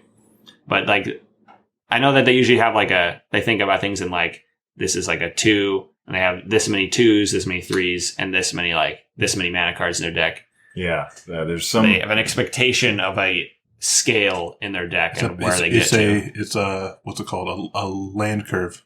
The mana ramp. Mana curve, yeah. So you have, like, X amount of, you want to have a smooth mana curve. Yeah, they like people who are better at Magic know all the theoretical stuff better than me, but I don't like the curve in Magic. Because with Yu-Gi-Oh, you're kind of like designing your deck to begin as soon as you get your cards. Mm-hmm. Yeah. And then in more comparison to the other games, I love the battle phase in Yu-Gi-Oh compared to all the other games. Mm. I think the way you fight in it is better than any other card game, even non-Mega 3 that I've played. Mm. I hate Magic the most because it prioritizes the defender. Mm-hmm. In my Card Fight opinion. Vanguard's battle system? This is just like chaos, isn't it? You're flipping over random cards at the top of your deck. Yeah, and then you can get a, Get out of here. Get a critical. Like I play My Little Pony card game. That one is also priority to defender. I feel like that game was made by someone who played Magic, and they knew Magic more than anything, and they made My Little Pony. So you like enter conflicts. You don't actually fight. You fight something together with your opponent, Yeah. and whoever fights better wins. Yes. Because friendship is magic. Yeah. And so when it prioritizes defender, I don't like it because they either build into the game ways to make you ignore that, which is kind of what I feel how Magic has done it, is they've built in ways to do that, or you wait to fight until you've overwhelmed your opponent. You ramp up your offense so that you can, like, I mean, still kind of like either, no, you say ignore completely any defensive options. Yeah, so where you do it where you attack. In Magic, I feel like, see, I'm going to sound ignorant to Fair. people who know Magic. Yeah, neither know do that. I don't play it. But to me, when I'm playing Magic, it feels like, specifically as someone coming from Yu-Gi-Oh, that there's so much advantage given to people who are defending from attacks that I should be in an overwhelming position when I'm attacking. You have to run monsters, cards that trample, which do damage. I'm not, like, regardless of damage, it just feels like, since they get to make choices. Oh yeah, because since they can choose what to block with. Yeah, they choose things for me. So I have to do things. When you attack in Magic, you literally give power to them. Mm-hmm. Yeah. So you have to attack when they are given a negative, like choices between negative options. Or when you need to it's like, I'm sacrificing this pawn to gain advantage later, is what it feels like. When in Yu-Gi-Oh, you're attacking, and now your opponent must respond because you have placed yourself in an advantage state by simply attacking. Mm-hmm. And the interaction is more interesting to me. And then Pokemon, I still like better than Magic, but it's really uninteresting is because neither player does anything on the opponent's turn in Pokemon. So you don't interact, you just attack, they accept it, they can't do anything about it. And so on your turn, what you do is you do stuff, try to predict what they'll end up being able to do on their turn, and hope that you've mitigated enough for it. And they attack, and they have absolute advantage when you attack in Pokemon because there's no response. And I feel like Yu-Gi-Oh! Of all the games is the most perfect battle phase. You do have an advantage when you're attacking, but they have traps, and you can see that they have traps or spells until they add damn traps. Yeah, they've gone a little far on those, but I still kind of like hand Have you traps. seen those hand traps? Some of them are just ridiculous. The zombie ones that are just like something and something. Yeah, like Ghost Ghost Girl, River and Tiger Bunny. Yeah, Something That was like the Cherry first one. Blossom, and there's a bunch of them. Some of them got banned. They were OP, man. Also, Max C is banned right now. Yeah, get that out of here. But No. You don't get special summon. I don't get to say anything. Don't defend that. I said you don't get the special summon. It was annoying, but Yep. I mean, One of my fondest memories from Yu-Gi-Oh! What? Taking the Yeah. Max C challenge and winning. That card could be fine, but they designed the game in a way where special summoning is integral to winning. mhm. Yeah. So that card literally tells your opponent, Can you win stop this turn? playing the game.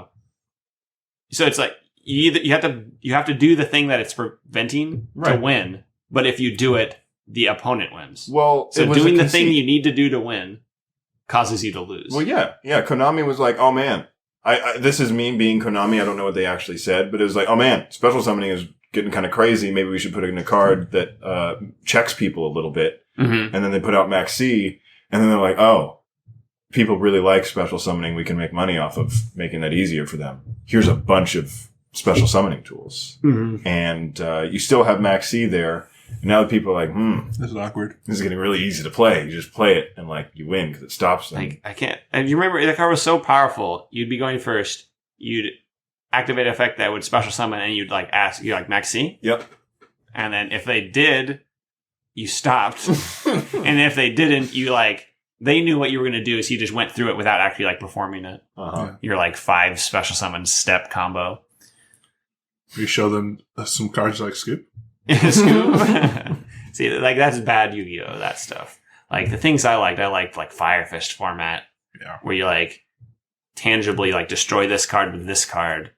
You moved in, you're just like, I'm attacking with Don Zalug. You know what's about to happen if Don Zalug attacks. Right? Yeah. Response, flipped over Sakuretsu armor, and you're like, oh no. Was I prepared for Sakuretsu armor? It's like that simple.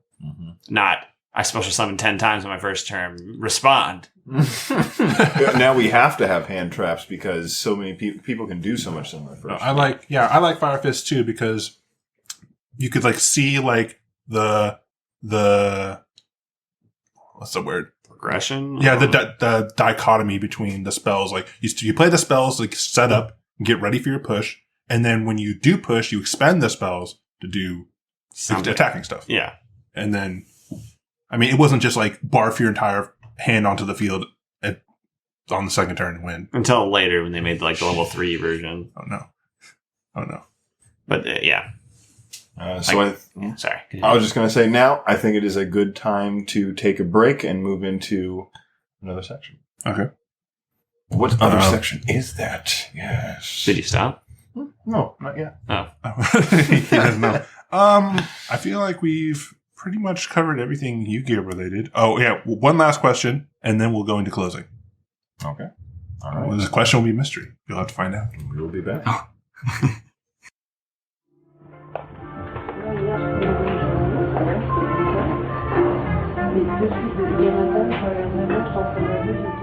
And we're back.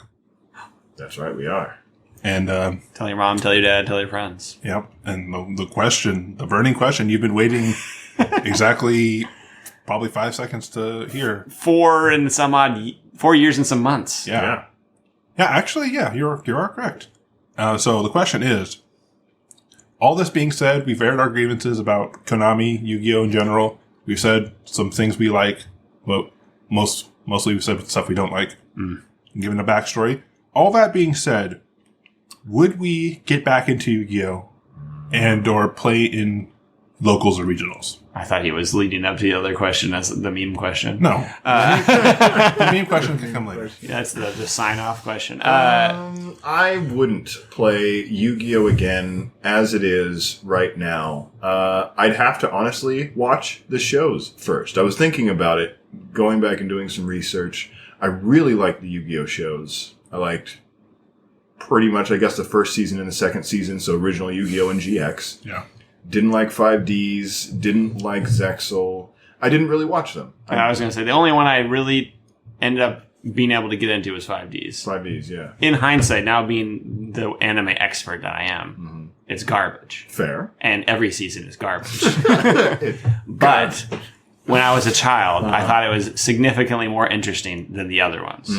See, I liked GX because I liked the idea of a dual school. I like that idea also. Yeah. I thought it was really cool. And then I was doing some research for Arc V, wondering about, I guess, Performapals and why. And that one are they in virtual reality? Is that where they go? No, they're in a dimension that is like about tribute summoning, and then They're in the future. They're in the maybe I guess They're in the future where virtual reality is. They're past that. So they're in a different dimension. Well, yeah, like they have like I don't know. They have holograms that they can like write on, like Pokemon, I guess. Of course. And there's like 3 other dimensions, and the fusion dimension infiltrates the tribute dimension, which is where the main character is. He unlocks the ability to pendulum summon.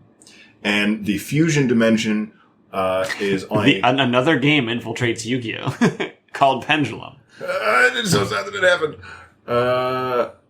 The fusion dimension wants to conquer the Xyz dimension and the Synchro dimension. So they like lore-wise, they're saying that every Yu-Gi-Oh! For the most part is in a different dimension. That's what it seems like. And that's they how did. that movie that has the word dimension in it. Yes.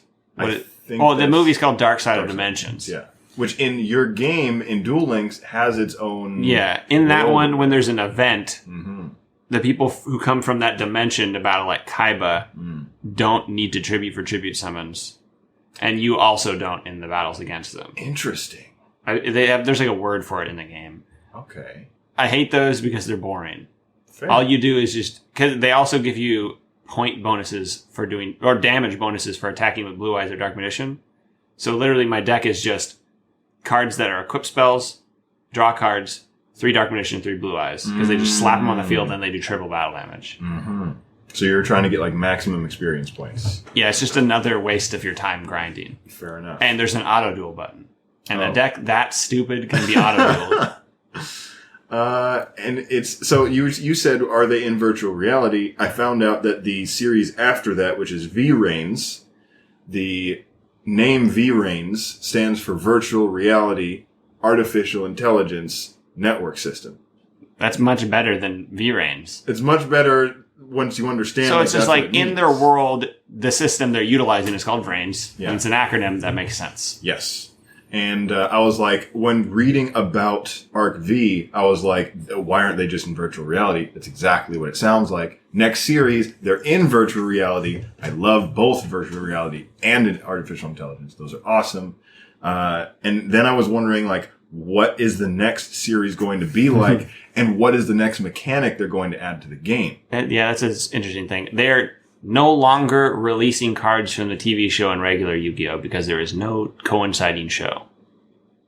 So Yu-Gi-Oh! 7s is what you were going to get to. Yes. Yu-Gi-Oh! 7s releases a completely different game called Yu-Gi-Oh! Rush Duel that only exists in Japan. They play a different game called Yu-Gi-Oh! Rush Duel. Okay. And so now new packs in Yu-Gi-Oh! Are all completely new cards, unshow related, because there is no show. How dare they? So the plot of Sevens is old dueling is so constricted. It's so Literally what the so character antiquated. said. Yeah. Let's do rush dueling, which is just better. Well, you can just summon as many times as you want per turn. Yeah. I don't know what else. Oh, and then it's one of those cards you draw up to 5 at the end of your turn kind of game. You just play every card in your hand that you can. Why not? Yeah. And I think you can just, when your opponent summons, you can just summon from your hand during their turn. Like, it's just you rush duel, You keep going. but it's got Yu-Gi-Oh themes. So how dare they? The main character is like, old Yu-Gi-Oh sucks. Let's make a better Yu-Gi-Oh. And they're all like yokai watch little kids in the show. Oh, so no more new mechanics until the card game makers design one. Yeah, they just make them themselves. Okay. Oh, so we're stuck in the past. And so yeah, Rush Duel is not in America and has no plans of being released in America. Same with Sevens.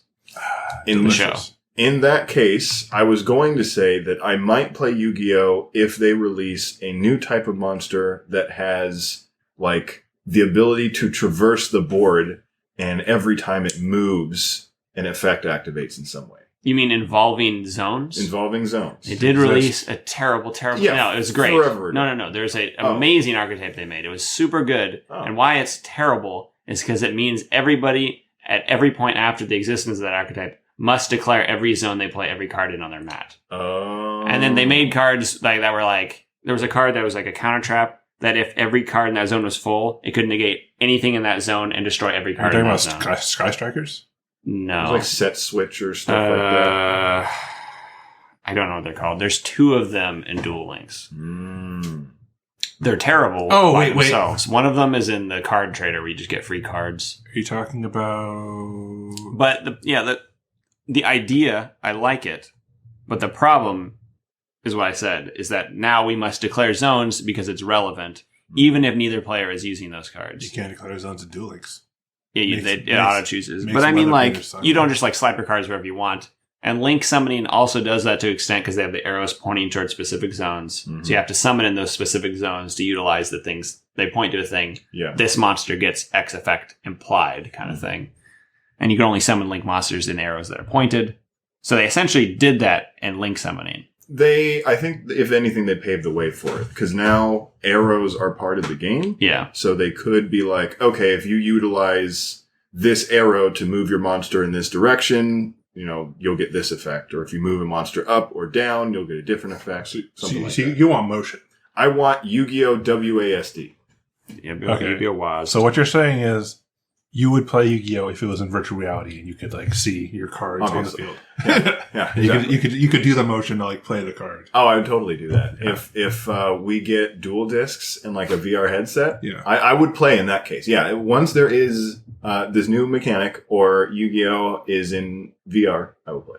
Okay. That'd be neat. Yeah. VR Yu-Gi-Oh! I want to look to see if I can find one of those I haven't cards. had enough. I need more. It's so good. It's so ridiculously good. So what about you, Kyle? What would bring you back? What would bring me back? Physical Yu-Gi-Oh? Physical Yu-Gi-Oh! Free cards Oh. and a better game. So I would not go gonna to a YCS running an absolutely horrid deck that I knew I would go 0-8 with if everybody else wanted to go. yeah. Okay. I don't think anything like that. I would go just for that reason. Mhm. I would go if I knew that we all kind of had this invisible pact where it's if we all realize this sucks, we can go to dinner. Yes. I'm to shorten things. I'm pretty much in the same boat as Kyle. I would start playing again if the people around me started playing again. I would play casually if people around me started playing casually, and I would go to tournaments if other people wanted to go. Mhm. But for me, Yu-Gi-Oh! Is not about. I mean, obviously, it's not about me wanting to do better or do good, because I think we've all evolved past needing to validate ourselves through Yu-Gi-Oh! Oh, not me. I'm just kidding. Not Kyle. It's mostly the social aspect. Yeah. I agree. Playing card games with your friends is fun, I agree. and making a pact to resist the slime, resist the slime. resist the evil wind that is blowing through competitive Yu-Gi-Oh. There's a card called Cursed Wind in Yu-Gi-Oh! I think. There's a card called Set Rotation, and I thought I was offended. That is a little bit offensive, yes. I was offended. It's a card now. We'll never actually get. Lol, they're memeing on you. Yeah, they just memed it. Set rotation. But Continue. The card you're thinking of is Poisonous Wind, Yes, you're right. and it kills all wind monsters, or it makes it so their effects are negated and they have 0 attack. It owns them. I was going to say that I probably would not go to a regional or a big tournament if you guys got your decks back together and went to go play. You wouldn't? Because one of the other things that kind of bums me out about Yu-Gi-Oh! Is that I never felt like there was a larger community that Konami was trying to build. I felt like it wasn't. Yeah, there wasn't. I felt like we were kind of on our own, and all of just trying to coalesce wallets in the same location. Yeah.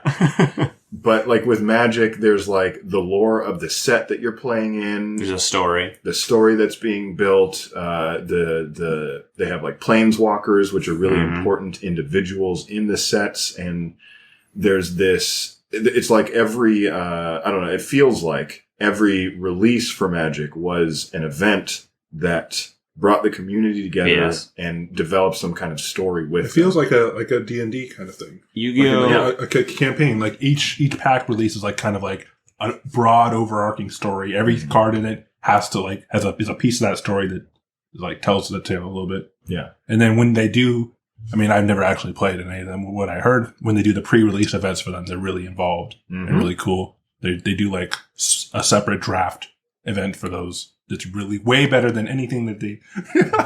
You remember the pre-release events for Yu-Gi-Oh! Where you would get a couple of packs and then make a really, really jank deck out of them? Yes. You'd be like, why are we doing this? Yes. In Yu-Gi, in Magic, I understand the cards are useless, but if you put them in the deck, you can use them. Yeah. In Yu-Gi-Oh! There's cards that you will never put in any deck because they'll never be of any use, and they're released every pack. Yep, they're bad filler cards, or they make cards that you can't use because they're stuck to an archetype and they want to do stuff for an archetype. Yep. No, not so in Magic. It's very unfriendly towards what's that? Open the packs. Drafting, yeah. Yeah. With also with Yu-Gi-Oh, the Blue Eyes archetype will come back or whatever, and we'll be like, oh, Blue Eyes are here. That's kind of cool, I guess. But it won't be like, OMG, Blue Eyes. What else will be happening? What does this imply? Yeah. What's going on in the game with the player base, with the community? It's like, we just got some... Magic has like so many different like drafting styles. Like they have like this thing called like a cube. Yeah, cube drafts. Cube drafts, which seem really cool. Mm-hmm. I conceptually tried to like make something like that in Yu-Gi-Oh once, but it's just too much effort. Yeah, it's a lot.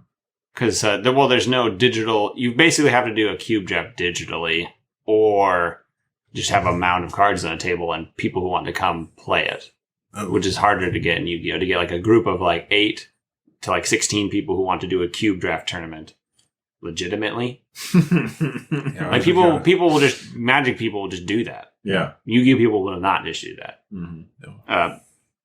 So The archetype is called Mech Knights. MEKK. Oh, yeah. Knight. So like the one in Duel Links that I found that you just get is a level 7 monster. If 2 or more cards are in the same column, you can special summon this card from your hand in that column. And it can kill things in that column. Oh, and then there's some of the Mech Knight cards can move to different columns to create more cards in a column. Oh. And they kind of do that. I'm under the impression they were really overpowered. They were, along with World Legacy. Yeah. They released like a huge archetype World Legacy in Yu-Gi-Oh! That like I feel like polarized the game. Well, they do. It's like you were talking about. They do have stories in Yeah. Yu-Gi-Oh, like the World Legacy and the World Chalice. I'm thinking of like Orcus. the dual terminal archetypes that held a story Right. where there was like the corruption, and then there's like the Shadows who took over like the corpses of the dead things from the war. Like they had a story sometimes, Mhm. Sometimes. but it wasn't relevant to the community. Yeah. Like, I didn't even know there was stuff. And plus, dual terminal, it's like, you have to go somewhere to get those cards. And then what mattered about those cards was that they were so good and that they were so valuable when they were good. Yeah. So there was the money aspect to that, too, that made it kind of... Yet again, a pachinko machine made by Konami to make money. Almost literally. Yeah, that's just what it is. It prints money that you have to pay for. The pain, you're gambling. Man, Yeah. must feel good to get a Bronix from a dual terminal, right? Yeah, it's like okay and like awful at the same time. The way they would do like prize cards for tournaments that were just way better than everything. So it's like for winning, you get to win harder.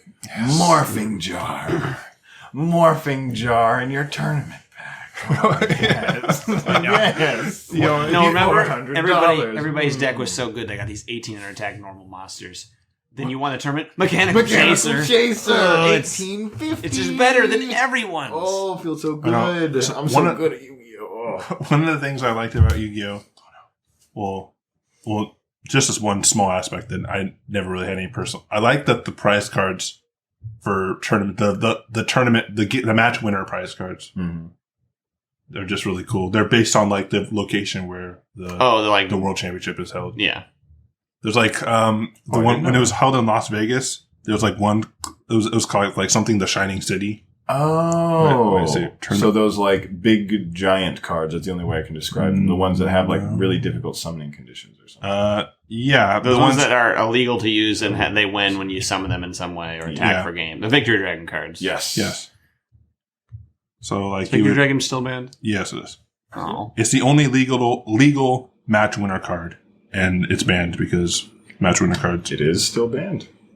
Well, I mean, they're kind of useless because you can since in Yu-Gi-Oh you can forfeit at any time. If they're about to attack with a Victory Dragon, you can just forfeit before they attack, and then go to the next match instead of losing. Oh, and Victory Dragon was the card where if you attack, you win a set. You win the whole set. You win the whole match. The match. Mm-hmm. Let's see here. Yeah, in Las Vegas they had Grandopolis, the Eternal Golden City, an Elemental Hero Pit Boss. What? That's so cool. I know, he looks cool too. Wait a minute. Oh, dang. Yep. He looks awesome. He's a pit boss. He looks like a guy with a top hat, a gambler kind of aesthetic. He's got every single type of Yu-Gi-Oh card. He's got Xyz cards, Synchro cards, Effect Monsters, Ritual, Trap. All of them are just like in there. That's so cool. He's a gambler. And then like for each place where they held World Championships, they had different cards that made sense for those. I never realized that. That's really awesome. Yeah, I found it like a couple weeks ago. And I was like, wow, this is really cool. And I looked at all of them. They're all really cool. I didn't know they were based on location. I just knew there was a buttload of them. Yeah. And then... Then the final, most important question. Yes. Oh, yeah, of course. Which is, if you could have one Yu-Gi-Oh card as a pet, what would you choose? Yes. All right, let's get this over with, Matt. Let's get this over with. Okay, so while looking into that Mech Knight archetype, I found what might also be my pet. That's pretty cute. So I have like 3. Wow. This is Salamandrate Almirage. Thing is adorable. So there's freaking that cute. The World Chalice Link monster, the Link 1. Look that up. World Chalice. World Chalice. Okay. It's like a little green dragon baby. Yeah, wait, World Legacy Guard Dragon? That sounds right. I don't know that archetype. It's real Yu-Gi-Oh. It's not. Oh, what is this? What is that thing? No, that's the bigger version. We need to get smaller. Just look up World Legacy Guard Dragon. So I'll say one then for my answer while we search. Okay. And by we, I mean you. All right. So I thought about it for a long time. You did? Not very long. Okay. And then I had thought of one that's like realistic and one that's better. Okay. So the better one is Morphotronic Smartphone. Yeah. It's literally just an AI smartphone. Okay. It would, but it's probably it's better. It's just having a smartphone that does what a smartphone does for you. Think of the convenience. You can just tell it to do something. That's just the best. But then I was just like, okay, I got to get more legitimate. And I thought Rescue Cat is a good choice. That's a good choice. It's like a cat, which is like better than a dog in my opinion. I like cats better because they don't need your attention as much. Yeah. And it seems more intelligent than a cat. Mm-hmm. And it'll save you when you're in trouble. Those are all good picks. So, the Rescue Cat is my like official choice. Yeah. I'm sure there are some cards that are like look adorable or cute that I can't think of, but what I would do is Matt's looking in anticipation at me. So before we got on, Justin was like, I might be picking the one that you picked, Matt. This will be weird. And I was like, yeah, maybe, because I said mine, I think, randomly outside at one point, and he might have accepted it into his brain. And he thinks that I accepted it. No, I don't actually think that. Chameleon I didn't powers. think it in the beginning, and I still don't think it now. It would just be you to do that. Okay. And mine is Outstanding Dogmara. That's a good one. Yeah, that's good. That's really good. I love Outstanding Dogmara. I used to put it in my decks. Got him. For no reason. You did. Other than that, I just like that card. I like that card because it's kind of a sad story. Yeah. And I like the dog, and it didn't deserve the end that it got. So I would just take care of it. I have it on my screen. World Chalice Guard Dragon is pretty freaking adorable. That's...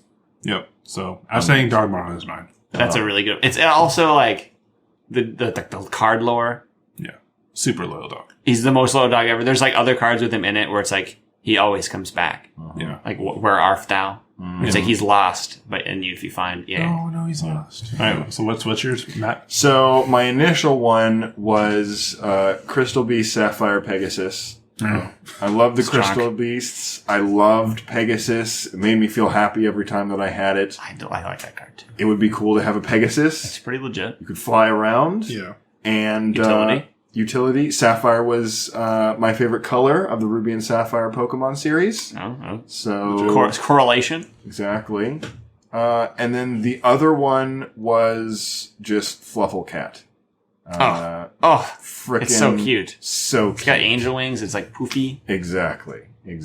So I couldn't. It's strong. It was hard. I'd probably choose Crystal Beast Sapphire Pegasus because I like saying that entire name. I would choose Ruby Carbuncle. Ruby Carbuncle, I'm like, I like Ruby Carbuncle, Yeah, but I feel it's like not Sapphire. That one's going to give me some kind of deal that leads to the world being destroyed. Some kind of like Sailor Moon style pact. That's definitely Ruby Carbuncle's vibe. Yeah. Oh, man. Flufflecat is pretty adorable. Mm-hmm. That's a good one. I had contemplated Rescue Ferret and Rabbit. Rescue Ferret, and then I realized ferrets are stinky. Oh. That's the one thing I know about ferrets as pets, is they don't smell good. That's what I've been informed of. And that exists? Rescue Ferret? I never summons like 2 level 5s or something. I don't know.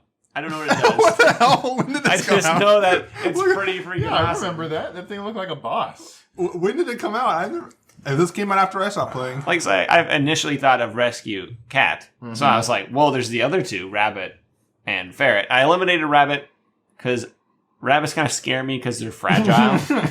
Oh, Because they're like really easy to. It's really easy to kill a rabbit on accident. rabbits are trending up on my list of pets I would want. They're definitely. I think they're cuter than cats, but Wow.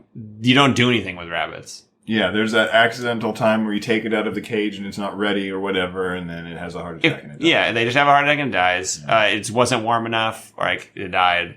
There's just pellets everywhere. They can get, what is it called?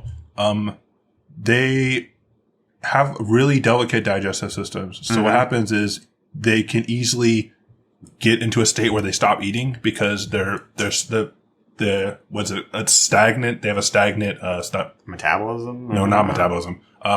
Their intestines become stagnant. Because they're not processing and pushing through the food as well as they could. Yeah, due to like not having the right mix of bacteria in their intestines to process the food. So what happens is they'll stop eating, and if you don't notice it immediately and take them to get treated, then they'll go into septic shock and then die. Yeah, wow. Okay. Also, I've heard that like if there's two rabbits that are like mated, if one like leaves, the other one just dies. Yeah, rip that.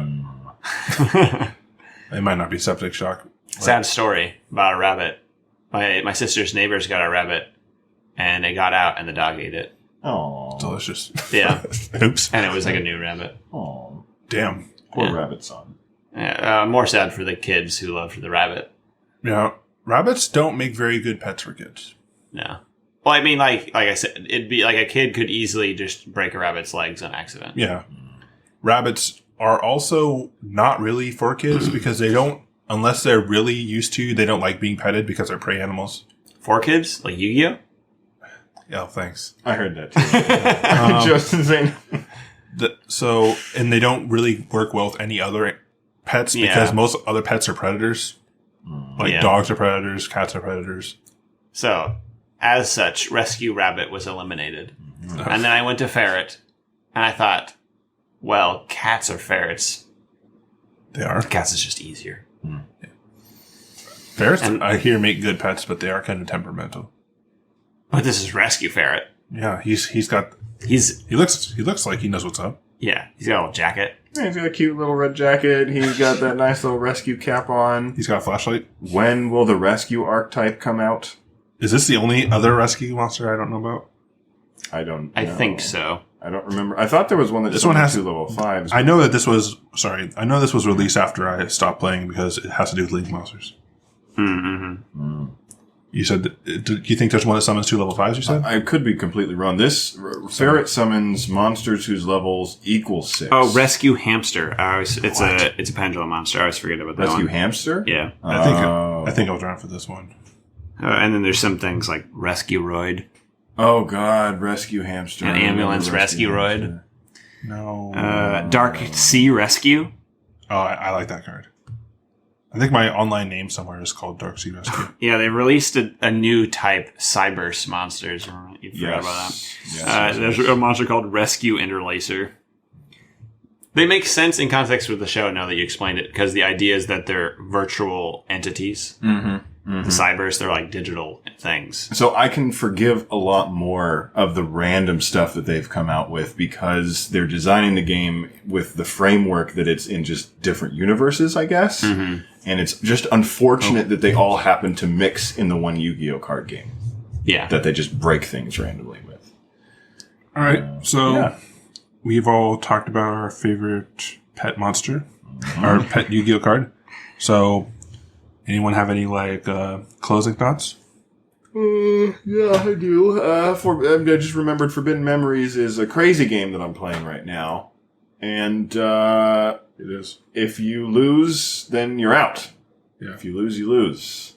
If you don't figure out what you need, if you've never played Forbidden Memories, it's a PlayStation 1 Yu-Gi-Oh game that didn't have the current rules that we have. You had a hand of 5, and you used cards in your hand to fuse. Yeah, fusing something was just an action available to you. Fusing summoning was an action. You use 2 cards in your hand or more to just fuse a monster, and that monster popped out of the abyss and got summoned. Yeah, no extra deck. Who knows what you get? Who knows? You what could get, know where you if, come from. when I was a kid, I remember playing that and just not knowing what you'd get and being surprised every time. Yeah, But you can just know. yeah. Once, Yeah. Like now, if I played it, I would just understand. Oh, this and this will make this. You think that, but you start over again, and you're like, but why? No, I know. I'm just saying, like You would have I a would better- learn it. There's Yes. nothing But worse. when I was a kid, I wasn't learning it. I would just be Yeah. excited for randomness every Yep. time. Yeah. There's nothing that's worse in that game than summoning 2 kind of. There's no real like uber strong monsters in that game. They're all kind of weak. But summoning 2 monsters and then making one that's just really crappy. Yeah, and I remember I would fuse together for something that wasn't really any better. So dumb. Because I would just, if it said like I could when I played that game, I would just allow it to fusion. I'd be like, yeah. Yeah, yeah. It's cool. It's exciting when it happens, and it's good when it's bad. You're like, but why? I'm worse off now. I lost 2 defenses. But anyways, playing Forbidden Memories, and I'm planning on playing all of the card games on the PlayStation, The dual and then all of consoles? the card games on the PlayStation 2, and then all the card games on all the systems. I don't know. There's a Switch one. Yu-Gi-Oh one? Oh yeah, there is. I that would one's get it if pretty it's on good. sale. But it's I not don't know. on sale. Nah, I bet it's not. Yeah. Yeah, it's favorited on my Switch list. That would imply Konami doesn't want maximum profit.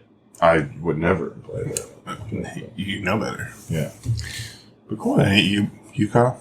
Anything else? Anything else? Nothing Yu-Gi-Oh related. I could go off on a tangent on just about anything easily, Yeah. but that seems unnecessary. Yeah. For me, just Yu-Gi-Oh is a thing that exists. I think He could be right. I had way back in the day. I had a Yu-Gi-Oh blog. I remember. Yeah, and then I think my last post was in May. Before this was in 2014, but then I made one in May, and the title of that post is "Yu-Gi-Oh is a thing that exists." May of 2020. Hashtag callback. So the future of the podcast, I used to write articles every week. despite the I name, kind of did too. Kind of. and then you were just like, no more. Then I stopped one day. So the future of the podcast, Yeah. despite this being, We paid all 2,000. here's another We word. played End of the World. A word that I know exists and I know how to know what it means, but I've never said it in real life. Ostensibly. That was good. You said it like you enunciated really strongly, but that's Okay. how you say it. So, Yeah. despite this ostensibly being the last podcast, is it actually going to be the last podcast? Yes. I would say Oh. yes. Oh. What makes you say that? I The mean, throes of death coming out of Justin's mouth. so, if it's the last Bargaining. Yu-Gi-Oh card game podcast, then I'm okay with that. We don't really... You guys could carry the torch, talk about... no. Yeah, you duel could, links and Justin. stuff. Wow. Imagine doing like an hour and a half podcast by yourself. What the heck? I mean, I could I- talk about random things. I could do a podcast by myself. Yeah. Yeah. Not about Yu-Gi-Oh. Okay, so yeah. So to clear up, I think I don't want to say like I speak for everyone, but I think this could probably be a thing that would happen is we do one more addendum podcast with more research about Yu-Gi-Oh! To just talk about all the things that we did talk about in this one. Anything else we have to say. And then as far as Yu-Gi-Oh! Goes, we'd probably be done. I feel complete already, though. Oh, okay. Matt's like, Hey, he said he wasn't speaking for us, so I was just listening. okay. Oh, yeah. Sorry. Yeah. So we'll possibly do another addendum to this podcast. That would be the final Yu-Gi-Oh! Podcast. And then maybe the podcast could live on if people are interested in just like hearing us talk. And it's well received. Transforming into the We could just do just a general game podcast. Yeah, just a general game / theory. Game podcast. Game theory. Game podcast. Wow. I always secretly hope that when somebody plays me online on Duel Links, my name is YCG Kyle, that they'd be like, Nice. YCG podcast. Nice. But I know they don't. I'd probably at least one person is. Sure. And I'm happy for them. So to summarize, there might be a future for the podcast. Summary. If the future does happen for this podcast, it probably will not be in Yu-Gi-Oh form. Oh, yeah. So, yeah, maybe we will exist internet personalities in some other form. That's possible. If Yu-Gi-Oh podcasts come back, answer no. Mm-hmm. But if for some reason there's a rude revival of just Yu-Gi-Oh and we're just all playing for some reason, we might do another one. Well, I'm sure if we all were playing Yu-Gi-Oh again, I see no reason why we wouldn't. Mm-hmm. I also see no reason why we would play Yu-Gi-Oh again. These are Because it's facts. fun. I play the Duel Links. Yeah. I'll say that if there is an inconceivable amount of support for this podcast that isn't thank you guys for doing this last one, or hey, you guys did a last one. Cool. It was nice to listen. If it's like, do another one, I have this shotgun. Then I'll be like, maybe. Well, yeah, it's like we get like multi-thousands of listens. Yeah. Plus, probably more than that. Someone pays you to do it. Well, it's clear that as for a marketing position that there's an opportunity for something.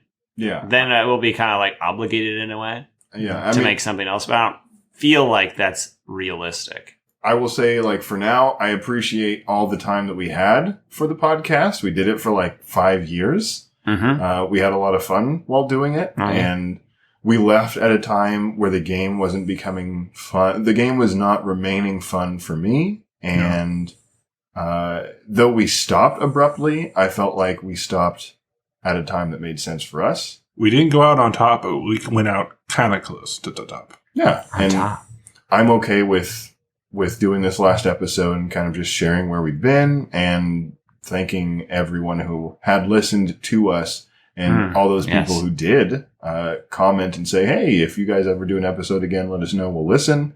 I think this is for those people. It's for you, the real fans. Yeah. Wow. What a great quote. I mean, I wouldn't have done it for no fans. Yeah. Like, what's the point? I'm perfectly content not podcasting. But you got to give people closure. And that's what we've done. Oh, but there's some satisfaction in like leaving people hanging too, isn't there? If you're like sadistic like me in some ways. Yeah. Thank you for finishing that thought. I like to leave things hanging. Yeah.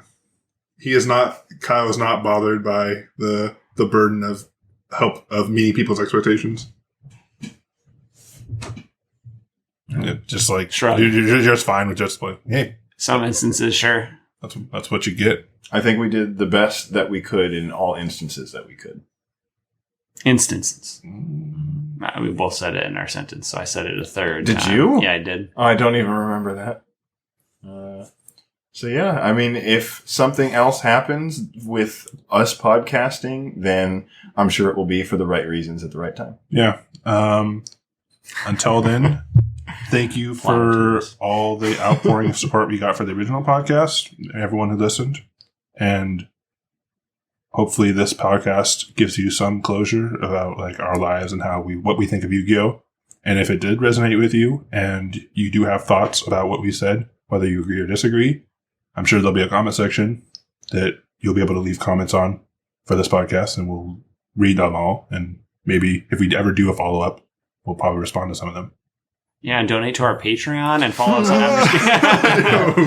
Chill. I have no social medias, which you can follow me on, so check those out. Yeah. Kyle's Instagram and his Twitter. Let's see, I have a LinkedIn. That is how the one guy reached out to me, my only social media platform, which was LinkedIn. I don't know how somebody found... Oh, no, it's on my LinkedIn that I did the podcast, so that's probably how. Wait. I'm pretty sure my old YCG podcast email still links to my regular email. Probably, yeah. Same. So if you ever see us on email, I'm sure our email information will be in the description for this podcast. Like every year, I think I get one legitimate email to that one. Nice. And like hundreds of spam emails. Hell yeah, cool stuffing. No. Remember that promise? Yes. The false promise? Yeah. It was almost a thing. So much work. For nothing? I'm just tired. Did we get anything? Yeah, we got boxes. And then it Did just we stopped. actually? Yeah. I felt like we got like maybe one. We got like two. We got We got some. the We got some. That golden one based on the school in GX, I think, with all the like Light Sworns and those other GX cards and like the ancient gears. Mm. We got like a big box of like Light Destruction. it was like raw yellow packs or something like that. Oh, raw yellow pack, yeah. Yeah. And then we got a box of something that I think Insectors were in. And maybe like 2 of those. To clarify to people who have no idea what we're talking about, this was a past sponsorship opportunity with the YZG podcast that we were discussing. Yeah, it was forever ago. We were like sponsored by Cool Stuff Inc. for like 2 episodes. Yeah, basically. Then we remained sponsored for, I feel, more than that while getting nothing for it. So we were like, what is this? Because the guy got like, he moved on from the company or left or something. He went incognito and then we never heard anything. Our past sponsorship did not transfer over. No. It was with him. He was the master. Yeah. So I feel like we've reached the tail end. Get out of here. Thank you guys for listening to the Yu-Gi-Oh! Card Game Podcast. I've been Matt Carter. I've been Kyle Oliver. And I've been Justin Bell. In the future, I will be Kyle Oliver also. It's such a weird feeling saying that because that has been our outro for like hundreds of episodes. So when you started saying it, I was like, I know what to say. I don't feel like I said the word "been" ever. No. I normally said I've been your host. Yeah. I just said I've been Matt Carter because it's silly. I'm Matt Carter. I'm Kyle Oliver. And I'm Justin Bell. We thank you so much for watching. He's been all of us, all at once. Yeah, we have, yeah. But, Okay. yeah, thank you guys. I've been interrupting you guys. Ben? Bye. See ya. Bye.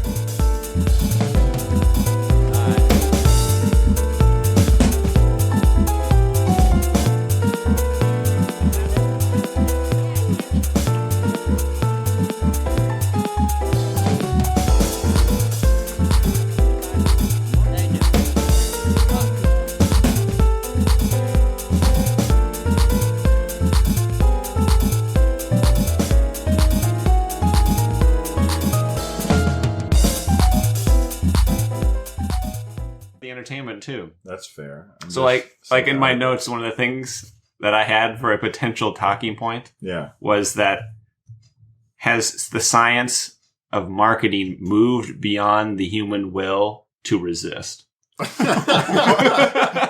not a Yu-Gi-Oh question. But I like it's the question. Gacha games. Yeah. Konami is essentially creating Yu-Gi-Oh as a gacha game in reality. Oh, sure. And that is gambling for children.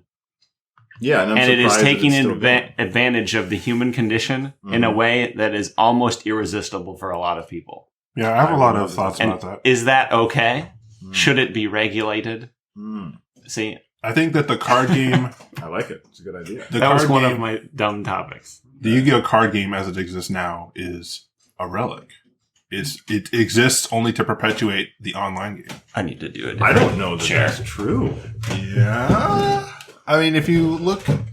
I'd be interested to know, like, the profits of what they make off of the global card game. The online game, you mean Duel Links? Yeah. Well, I'm sure I'm declaring this to you now. They have already... There's word of the Yu-Gi-Oh! Online to rival Magic Online that they're about to release, like, this year. Yeah. So because this Magic year is going to release something online this year. No, Magic Online exists. Yeah. You can just play Magic on your computer, right? Yeah. You can't just play Yu-Gi-Oh on your computer other than non-Konami means. And you can't play Yu-Gi-Oh, but you can play. You play Duel Links, which is separate. Yeah. And I don't think they. Well, we should. Yeah, fair enough. Save it for. I have information about things. Okay. All right. I'm interested to know.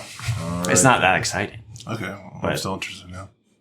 I think they intended to capitalize on what they didn't realize was the market from Duel Links once the pandemic happened. So, like, Duel Links was like an afterthought. It's like a side project. Almost, they had a huge jump in players. Yeah, because people can't play physically. People want to play Yu-Gi-Oh! Online. And, like, you can download, like, the Dev Pro or whatever else you could, or... Dev Pro, and what is that use website? Dueling Network or whatever it is. Dueling Book, or I don't know what it's called. Oh, yeah, it's something else now. Well, it was called Dueling Network when we played. Yeah, No, gosh. Yeah, but I think Dual Book or something sounds right. Some different name. But I can't wait for us to sound like incompetence to the knowledge. we so will.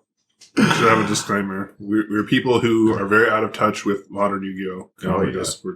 we might be slightly talking out of our ass, but not really. Kind of.